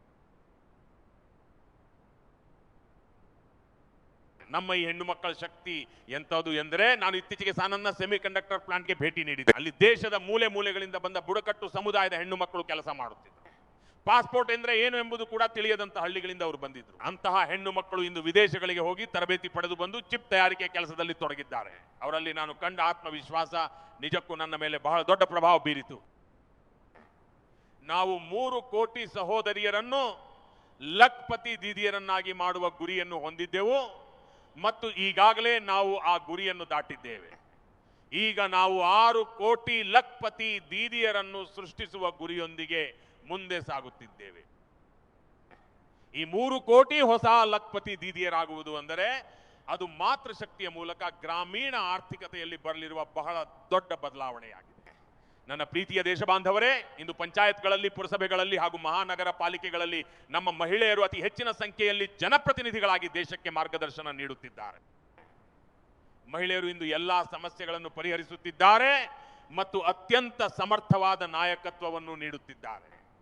ಇದೇ ವಿಷಯವನ್ನು ಗಮನದಲ್ಲಿಟ್ಟುಕೊಂಡು ನಾವು ಸಂಸತ್ತಿನಲ್ಲಿ ನಾರಿ ಶಕ್ತಿ ವಂದನಾ ಅಧಿನಿಯಮವನ್ನು ಅಂಗೀಕರಿಸಿದ್ದೆವು. ಆದರೆ ಯಾವುದೋ ಒಂದು ಕಾರಣದಿಂದ ರಾಜಕೀಯದ ಅಖಾಡದಲ್ಲಿ ಕಳೆದ 40 ವರ್ಷಗಳಿಂದ ಈ ಕನಸು ಯಾವಾಗಲೂ ರಾಜಕೀಯ ಜಿದ್ದಾಜಿದ್ದಿಗೆ ಬಲಿಯಾಗುತ್ತಲೇ ಬಂದಿದೆ. ನಾನು ದೇಶದ ಎಲ್ಲ ರಾಜಕೀಯ ಪಕ್ಷಗಳಲ್ಲಿ ಕೆಂಪುಕೋಟೆಯ ಈ ಮೇಲ್ತುದಿಯಿಂದ ತ್ರಿವರ್ಣ ಧ್ವಜದ ನೆರಳಿನಲ್ಲಿ ನಿಂತು ನಾನು ಪ್ರಾರ್ಥಿಸುತ್ತೇನೆ, ಮನವಿ ಮಾಡುತ್ತೇನೆ. ಬನ್ನಿ, ಅಂತಹ ಮಹಿಳೆಯರ ಸಾಮರ್ಥ್ಯದ ಆರಾಧಕರಾಗಿ, ಆ ಮಹಿಳೆಯರ ಗೌರವಕ್ಕಾಗಿ ನೀವು ಮುಂದೆ ಬನ್ನಿ ಮತ್ತು ಆದಷ್ಟು ಬೇಗ ನಮ್ಮ ತಾಯಂದಿರು ಹಾಗೂ ಸಹೋದರಿಯರಿಗೆ ವಿಧಾನಸಭೆ ಮತ್ತು ಲೋಕಸಭೆಯಲ್ಲಿ 33% ಪ್ರಾತಿನಿಧ್ಯ ದೊರೆಯಲಿ. ಅವರು ಭಾರತದ ನೀತಿ ನಿರೂಪಣೆಯ ಪ್ರಕ್ರಿಯೆಯಲ್ಲಿ ತಮ್ಮ ಅಮೂಲ್ಯವಾದ ಕೊಡುಗೆಯನ್ನು ನೀಡುವಂತಾಗಲಿ. ಇದು ಸಮಯದ ಬೇಡಿಕೆ ಆಗಿದೆ ಮತ್ತು ನಾನು ಎಲ್ಲಾ ರಾಜಕೀಯ ಪಕ್ಷಗಳಿಗೆ ಮತ್ತೊಮ್ಮೆ ಮನವಿ ಮಾಡುತ್ತೇನೆ. ಮಹಿಳಾ ಮೀಸಲಾತಿಯನ್ನು ಜಾರಿಗೆ ತರುವ ಮೂಲಕ ಮಹಿಳೆಯರ ಗೌರವವನ್ನು ಹೆಚ್ಚಿಸುವಲ್ಲಿ ನೀವು ಸಹ ಕೈ ಜೋಡಿಸಿ, ನೀವು ಸಹ ಇದರ ಕೀರ್ತಿಯನ್ನು ಪಡೆಯಿರಿ, ನೀವು ಸಹ ಕ್ರೆಡಿಟ್ ತೆಗೆದುಕೊಳ್ಳಿ. ಆದರೆ ನನ್ನ ತಾಯಂದಿರು ಮತ್ತು ಸಹೋದರಿಯರಿಗೆ ಅವರ ಹಕ್ಕನ್ನು ನೀಡಿ. ನನ್ನ ಪ್ರೀತಿಯ ದೇಶ ಬಾಂಧವರೇ, ವಿಕಸಿತ ಭಾರತದ ಸಂಕಲ್ಪವು ಅಭಿವೃದ್ಧಿಯು ಕಟ್ಟ ಕಡೆಯ ವ್ಯಕ್ತಿಯನ್ನು ತಲುಪಿದಾಗ ಮಾತ್ರ ಪೂರ್ಣಗೊಳ್ಳುತ್ತದೆ. 2014ಕ್ಕಿಂತ ಮೊದಲು ಕೇವಲ 25 ಕೋಟಿ ಜನರ ಬಳಿ ಮಾತ್ರ ಸೋಷಿಯಲ್ ಸೆಕ್ಯೂರಿಟಿ ಕವರ್ ಇತ್ತು. ಕೇವಲ 25 ಕೋಟಿ ಜನರ ಬಳಿ ಮಾತ್ರ ಅದು ಲಭ್ಯವಿತ್ತು. ಗೆಳೆಯರೇ, ಕಳೆದ 5-6 ದಶಕಗಳಲ್ಲಿ ಕೇವಲ 25 ಕೋಟಿ ಜನರಿಗೆ ಸಿಕ್ಕಿದ್ದ ಸೌಲಭ್ಯವನ್ನು ನಾವು ಕೇವಲ ಒಂದು ದಶಕದ ಅವಧಿಯಲ್ಲಿ 100 ಕೋಟಿ ದೇಶವಾಸಿಗಳಿಗೆ ಸೋಷಿಯಲ್ ಸೆಕ್ಯೂರಿಟಿ ಕವಚದ ರೂಪದಲ್ಲಿ ನೀಡಿದ್ದೇವೆ. ಆಯುಷ್ಮಾನ್ ಭಾರತ್ ಯೋಜನೆಯ ಮೂಲಕ ಇಂದು 70 ವರ್ಷ ದಾಟಿದೆ. ಹಿರಿಯ ನಾಗರಿಕರಿಗೂ ಸಹ 5 ಲಕ್ಷ ರೂಪಾಯಿಗಳವರೆಗೆ ಉಚಿತ ಔಷಧಿ ಮತ್ತು ಚಿಕಿತ್ಸೆಯ ವ್ಯವಸ್ಥೆಯನ್ನು ಮಾಡಲಾಗುತ್ತಿದೆ. ಇದರಿಂದಾಗಿ ಇಂದು ಕೋಟ್ಯಂತರ ಕುಟುಂಬಗಳಿಗೆ ಬಹಳ ದೊಡ್ಡ ಮಟ್ಟದ ಅನುಕೂಲ ಲಭಿಸಿದೆ. ಆಯುಷ್ಮಾನ್ ಕಾರ್ಡ್ನಿಂದ ಔಷಧಿ ಮತ್ತು ಶಸ್ತ್ರಚಿಕಿತ್ಸೆಗಳಿಗಾಗಿ ಇಂದು ಸುಮಾರು 2 ಲಕ್ಷ ಕೋಟಿ ರೂಪಾಯಿಗಳು ಉಳಿತಾಯವಾಗಿವೆ. ಆ ಹಣವನ್ನ ಬಡ ಮತ್ತು ಮಧ್ಯಮ ವರ್ಗದ ಕುಟುಂಬಗಳ ಮಕ್ಕಳು ಉಳಿಸಿಕೊಂಡಿದ್ದಾರೆ. ಇದು ನಿಜಕ್ಕೂ ಅಭೂತಪೂರ್ವವಾದ ಸಹಾಯ. ನನ್ನ ಪ್ರೀತಿಯ ದೇಶ ಬಾಂಧವರೇ, ಇದರ ನಾಯಕತ್ವವನ್ನು ವಹಿಸಿಕೊಳ್ಳಲು ನಿಮ್ಮ ಸಹಾಯ ಬೇಕಾಗಿದೆ. ನಾನು ದೇಶದ ಎಲ್ಲ ಯುವ ಜನತೆಯಲ್ಲಿ ವಿನಂತಿಸಿಕೊಳ್ಳುವುದೇನೆಂದರೆ, ನೀವೆಲ್ಲರೂ ಮುಂದೆ ಬಂದು ಇದರ ನಾಯಕತ್ವವನ್ನು ವಹಿಸಿಕೊಳ್ಳಬೇಕು. ನಿಮ್ಮ 1 ಅಥವಾ 2 ಗಂಟೆಗಳ ಸಮಯವು ದೇಶಕ್ಕೆ ಬಹಳ ದೊಡ್ಡ ಶಕ್ತಿಯನ್ನು ನೀಡಲಿದೆ. ಕೇವಲ 1 ಅಥವಾ 2 ಗಂಟೆಗಳಲ್ಲಿ ನಾನು ದೇಶಕ್ಕೆ ಎಂತಹ ಶಕ್ತಿಯನ್ನು ನೀಡಲು ಸಾಧ್ಯ ಎಂದು ನಿಮಗೆ ಅನಿಸಬಹುದು. ಆದರೆ ನಾನು ಅದನ್ನು ವಿವರಿಸುತ್ತೇನೆ. ನೀವು ದೇಶದ ಒಂದು ದೊಡ್ಡ ಶಕ್ತಿಯಾಗಿ ಹೊರಹೊಮ್ಮಲಿದ್ದೀರಿ. ಆದ್ರಿಂದ ಪ್ರತಿಯೊಂದು ಮನೆಯಲ್ಲೂ ಅಂತಹ ವಾತಾವರಣವು ನಿರ್ಮಾಣವಾಗಬೇಕು. ಈ ದಿನಗಳಲ್ಲಿ ದೇಶದಲ್ಲಿ ಜನಗಣತಿಯ ಕಾರ್ಯವು ನಡೆಯುತ್ತಿದೆ. ಹೌದು, ಈ ಸೆನ್ಸಸ್ ಕಾರ್ಯವು ನಡೆಯುತ್ತಿದೆ, ಎಣಿಕೆ ಕಾರ್ಯವು ಸಾಗುತ್ತಿದೆ. ಆದರೆ ಕೇವಲ ಅಂಕಿ ಅಂಶಗಳಿಂದ ಮಾತ್ರ ಕೆಲಸ ಸಾಧ್ಯವಿಲ್ಲ. ಆ ಅಂಕಿ ಅಂಶಗಳ ಸೂಕ್ಷ್ಮತೆಗಳ ಆಧಾರದ ಮೇಲೆ ದೇಶವು ಮುಂದೆ ಸಾಗಲು ಬೇಕಾದ ನೀತಿಗಳು ಮತ್ತು ಯೋಜನೆಗಳು ರೂಪಿತವಾಗುತ್ತವೆ. ದೇಶದ ಭವಿಷ್ಯದ ರೂಪರೇಷೆಗಳನ್ನು ಸಿದ್ಧಪಡಿಸಲಾಗುತ್ತದೆ. ಆದ್ದರಿಂದ ನಿಖರವಾದ ಮಾಹಿತಿಯನ್ನು ಹೊಂದಿರುವುದು ಅತ್ಯಂತ ಅವಶ್ಯಕವಾಗಿದೆ. ಕೆಲವೊಮ್ಮೆ ಸರ್ಕಾರದ ಪರವಾಗಿ ಬರುವ ಪ್ರತಿನಿಧಿಗಳು ಎಷ್ಟು ಅವಸರದಲ್ಲಿರುತ್ತಾರೆಂದರೆ, ಅವರು ಒಂದು ಹೆಸರಿನ ಕಾಗುಣಿತವನ್ನು ಒಮ್ಮೆ ಒಂದು ರೀತಿ ಬರೆದರೆ ಮತ್ತೊಮ್ಮೆ ಬೇರೆ ರೀತಿಯಲ್ಲಿ ಬರೆಯುತ್ತಾರೆ. ಮತ್ತು ಈ ಕಾರಣದಿಂದಾಗಿ ಅಂತಿಮ ಫಲಿತಾಂಶವು ನಮಗೆ ಸರಿಯಾಗಿ ಸಿಗುವಲ್ಲಿ ತೊಂದರೆಗಳು ಎದುರಾಗುತ್ತವೆ. ಈಗ ತಂತ್ರಜ್ಞಾನವು ಲಭ್ಯವಿರುವುದರಿಂದ ಈ ಬಾರಿ ಒಂದು ಮಹತ್ವದ ನಿರ್ಧಾರವನ್ನು ತೆಗೆದುಕೊಳ್ಳಲಾಗಿದೆ. ಅದೇನೆಂದರೆ, ಜನಗಣತಿಯಲ್ಲಿ ನೀವೇ ಸ್ವತಃ ನಿಮ್ಮ ಮಾಹಿತಿಯನ್ನು ನಿಮ್ಮ ಮೊಬೈಲ್ ಫೋನ್ ಮೂಲಕ ಭರ್ತಿ ಮಾಡಿ ನೀಡಬಹುದಾಗಿದೆ. ನಂತರ ಯಾರಾದರೂ ಅಧಿಕಾರಿಗಳು ಅಥವಾ ಪ್ರತಿನಿಧಿಗಳು ಬಂದು ನಿಮ್ಮೊಂದಿಗೆ ಈ ಬಗ್ಗೆ ಚರ್ಚಿಸುತ್ತಾರೆ. ಆದರೆ ಕುಟುಂಬದವರೆಲ್ಲ ಒಟ್ಟಾಗಿ ಕುಳಿತು ಡಿಜಿಟಲ್ ರೂಪದಲ್ಲಿ ನಿಮ್ಮ ನೋಂದಣಿಯನ್ನು ಮಾಡಿಕೊಂಡರೆ ಅದು ಹೆಚ್ಚು ಉತ್ತಮ. ಕಾಗುಣಿತದಲ್ಲಿ ತಪ್ಪುಗಳಾಗದಂತೆ ಪ್ರತಿಯೊಂದು ಸೂಕ್ಷ್ಮ ಅಂಶಗಳನ್ನು ಗಮನಿಸಿ, ಯಾವುದೇ ಮಾಹಿತಿಯಲ್ಲಿ ಸಣ್ಣ ತಪ್ಪು ಇರದಂತೆ ಎಚ್ಚರ ವಹಿಸಿ. ನೀವು ಎಷ್ಟು ನಿಖರವಾದ ಮಾಹಿತಿಯನ್ನು ನೀಡುತ್ತೀರೋ ದೇಶವು ಪ್ರಗತಿಯತ್ತ ಸಾಗಲು ಅಷ್ಟೇ ದೊಡ್ಡ ಸಹಾಯವಾಗುತ್ತದೆ. ಮತ್ತು ಈ ಕಾರಣಕ್ಕಾಗಿಯೇ ನಾನು ದೇಶದ ಯುವ ಜನತೆಯಲ್ಲಿ ಕೇಳಿಕೊಳ್ಳುವುದೇನೆಂದರೆ, ನೀವು ನಿಮ್ಮ ಕುಟುಂಬದ ಸದಸ್ಯರನ್ನೆಲ್ಲ ಜೊತೆಯಲ್ಲಿ ಕುಳ್ಳಿರಿಸಿಕೊಂಡು ಈ ಸಂಪೂರ್ಣ ಫಾರ್ಮ್ ಅನ್ನು ಸರಿಯಾಗಿ ಅರ್ಥ ಮಾಡಿಕೊಳ್ಳಿ. ಮೊದಲು ಕಾಗದದ ಮೇಲೆ ಫಾರ್ಮ್ ಅನ್ನು ಭರ್ತಿ ಮಾಡಿ, ಏನಾದರೂ ತಪ್ಪುಗಳಿದ್ದರೆ ಅವುಗಳನ್ನು ಸರಿಪಡಿಸಿಕೊಳ್ಳಿ ಮತ್ತು ನಂತರ ತಂತ್ರಜ್ಞಾನವನ್ನು ಬಳಸಿಕೊಂಡು ಅದನ್ನು ಡಿಜಿಟಲ್ ರೂಪದಲ್ಲಿ ಅಪ್ಲೋಡ್ ಮಾಡಿ. ನೋಡಿ, ದೇಶವು ಇಷ್ಟು ದೊಡ್ಡ ಕೆಲಸವನ್ನ ಪೂರ್ಣಗೊಳಿಸುತ್ತದೆ ಮತ್ತು ಇದರಿಂದ ದೇಶದ ಸಮಯ ಮತ್ತು ಶಕ್ತಿಯು ಉಳಿತಾಯವಾಗಿ ಒಂದು ಸರಿಯಾದ ಕೆಲಸಕ್ಕಾಗಿ ಬಳಕೆಯಾಗುತ್ತದೆ. ಆದ್ದರಿಂದಲೇ ನನ್ನ ದೇಶದ ಯುವ ಜನರು ಜನಗಣತಿಯ ಈ ಕಾರ್ಯದಲ್ಲಿ ಸಕ್ರಿಯವಾಗಿ ಪಾಲ್ಗೊಳ್ಳಬೇಕೆಂದು ನಾನು ವಿನಂತಿಸಿಕೊಳ್ಳುತ್ತೇನೆ. ನನ್ನ ಪ್ರೀತಿಯ ದೇಶದ ಯುವ ಶಕ್ತಿಯೇ, ನಾನು ಕೆಂಪುಕೋಟೆಯಿಂದ ಪಂಚ ಶಪಥಗಳು ಕುರಿತು ಮಾತನಾಡಿದ್ದೆ. ಈ ಪಂಚ ಶಪಥಗಳು ದೇಶವನ್ನು ತನ್ನ ಆತ್ಮಗೌರವದ ಹಾದಿಯಲ್ಲಿ ಮುನ್ನಡೆಸಲು ಮತ್ತು ನಿಗದಿಪಡಿಸಿದ ಗುರಿಗಳನ್ನು ಮೀರಿ ಬೆಳೆಯುವ ಸಾಮರ್ಥ್ಯದೊಂದಿಗೆ ಮುನ್ನಡೆಯಲು ಈ ಪಂಚ ಶಪಥಗಳು ನಮಗೆ ಒಂದು ದೊಡ್ಡ ಶಕ್ತಿಯನ್ನು ನೀಡಿವೆ. ನಾವು ಪ್ರತಿ ಕ್ಷಣವೂ ನಮ್ಮಲ್ಲಿರುವ ಗುಲಾಮಿ ಮಾನಸಿಕತೆಯನ್ನು ತೊಡೆದು ಹಾಕುತ್ತಲೇ ಇರಬೇಕು. ಯಾವ ಭಾರತದ ಕನಸನ್ನು ನೇತಾಜಿ ಸುಭಾಷ್ ಚಂದ್ರ ಬೋಸ್ ಕಂಡಿದ್ದರೋ, ಬಾಬಾ ಸಾಹೇಬ್ ಅಂಬೇಡ್ಕರ್ ಕಂಡಿದ್ದರೋ, ಪಂಡಿತ್ ನೆಹರು ಕಂಡಿದ್ದರೋ, ಸರ್ದಾರ್ ಪಟೇಲ್, ಭಗತ್ ಸಿಂಗ್, ಸುಖದೇವ್ ಮತ್ತು ರಾಜಗುರುಗಳು ಕಂಡಿದ್ದರೋ, ಅಂತಹ ಭಾರತದ ಕನಸನ್ನು ಡಾಕ್ಟರ್ ಶ್ಯಾಮಾ ಪ್ರಸಾದ್ ಮುಖರ್ಜಿ ಅವರು ಕಂಡಿದ್ದರು, ಭಗವಾನ್ ಬಿರ್ಸಾ ಮುಂಡಾ ಅವರು ಕಂಡಿದ್ದರು, ಹಾಗೂ ಜ್ಯೋತಿಬಾ ಫುಲೆ ಅವರು ಕೂಡ ಕಂಡಿದ್ದರು. ನಾವೆಲ್ಲರೂ ಆ ಮಹಾನ್ ವ್ಯಕ್ತಿಗಳಿಂದ ಸ್ಫೂರ್ತಿ ಪಡೆದು ಮುಂದೆ ಸಾಗೋಣ. ಬನ್ನಿ, ಈ ಸಂಕಲ್ಪವನ್ನು ನಾವು ಪುನರುಚ್ಚರಿಸೋಣ. ಸ್ವಹಿತಕ್ಕಿಂತ ರಾಷ್ಟ್ರಹಿತವೇ ಮಿಗಿಲಾಗಿರಲಿ, ಸ್ವಹಿತಕ್ಕಿಂತ ರಾಷ್ಟ್ರಹಿತವೇ ಮಿಗಿಲಾಗಿರಲಿ ಮತ್ತು ಕರ್ತವ್ಯವೇ ನಮ್ಮ ಗುರುತಾಗಲಿ. ನಾನು ಎಲ್ಲ ದೇಶವಾಸಿಗಳಿಗೆ ಹೇಳಬಯಸುವುದೇನೆಂದರೆ, ಇದು ನಮ್ಮ ಸಮಯ. ನಾನು ಎಲ್ಲ ದೇಶವಾಸಿಗಳಿಗೆ ಹೇಳುತ್ತೇನೆ, ಇದು ನಮ್ಮ ಸಮಯ, ಇದು ನಮ್ಮ ಅವಕಾಶ ಮತ್ತು ಇದು ನಮ್ಮ ಸಂಕಲ್ಪ. ಬನ್ನಿ, ನಮ್ಮ ಕನಸುಗಳನ್ನು ಸಂಕಲ್ಪವನ್ನಾಗಿ ಮಾಡೋಣ, ಸಂಕಲ್ಪವನ್ನು ಸಾಮರ್ಥ್ಯವನ್ನಾಗಿ ಪರಿವರ್ತಿಸೋಣ ಮತ್ತು ಆ ಸಾಮರ್ಥ್ಯವನ್ನು ಯಶಸ್ಸನ್ನಾಗಿ ಬದಲಿಸೋಣ. ಬನ್ನಿ, ನಾವು ಇರಿಸುವ ಪ್ರತಿಯೊಂದು ಹೆಜ್ಜೆಯನ್ನು ಅಭಿವೃದ್ಧಿಯ ಹೆಜ್ಜೆಯನ್ನಾಗಿ ಮಾಡೋಣ. ನಮ್ಮ ಕಾರ್ಯಗಳು ಒಂದಾಗಲಿ, ಮನಸ್ಸುಗಳು ಬೆರೆಯಲಿ, ಗುರಿಯೆಡೆಗೆ ನಮ್ಮ ನಿಷ್ಠೆ ಅಚಲವಾಗಿರಲಿ. ಒಂದು ದೀಪದಿಂದ ಸಾವಿರಾರು ದೀಪಗಳು ಬೆಳಗುವಂತೆ ನಾವೆಲ್ಲರೂ ಒಗ್ಗೂಡೋಣ.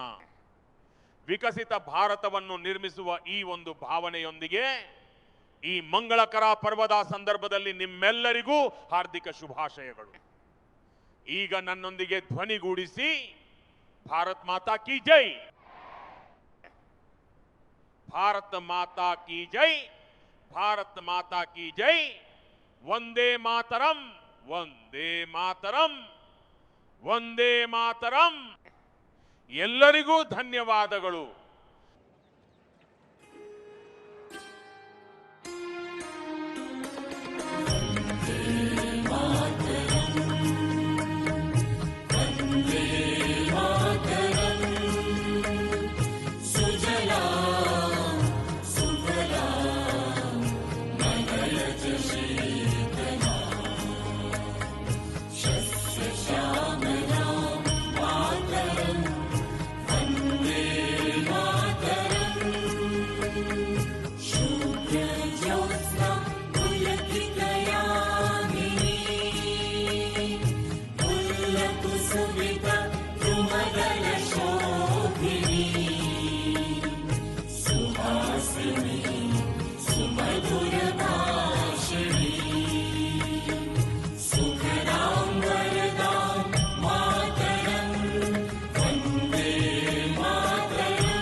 He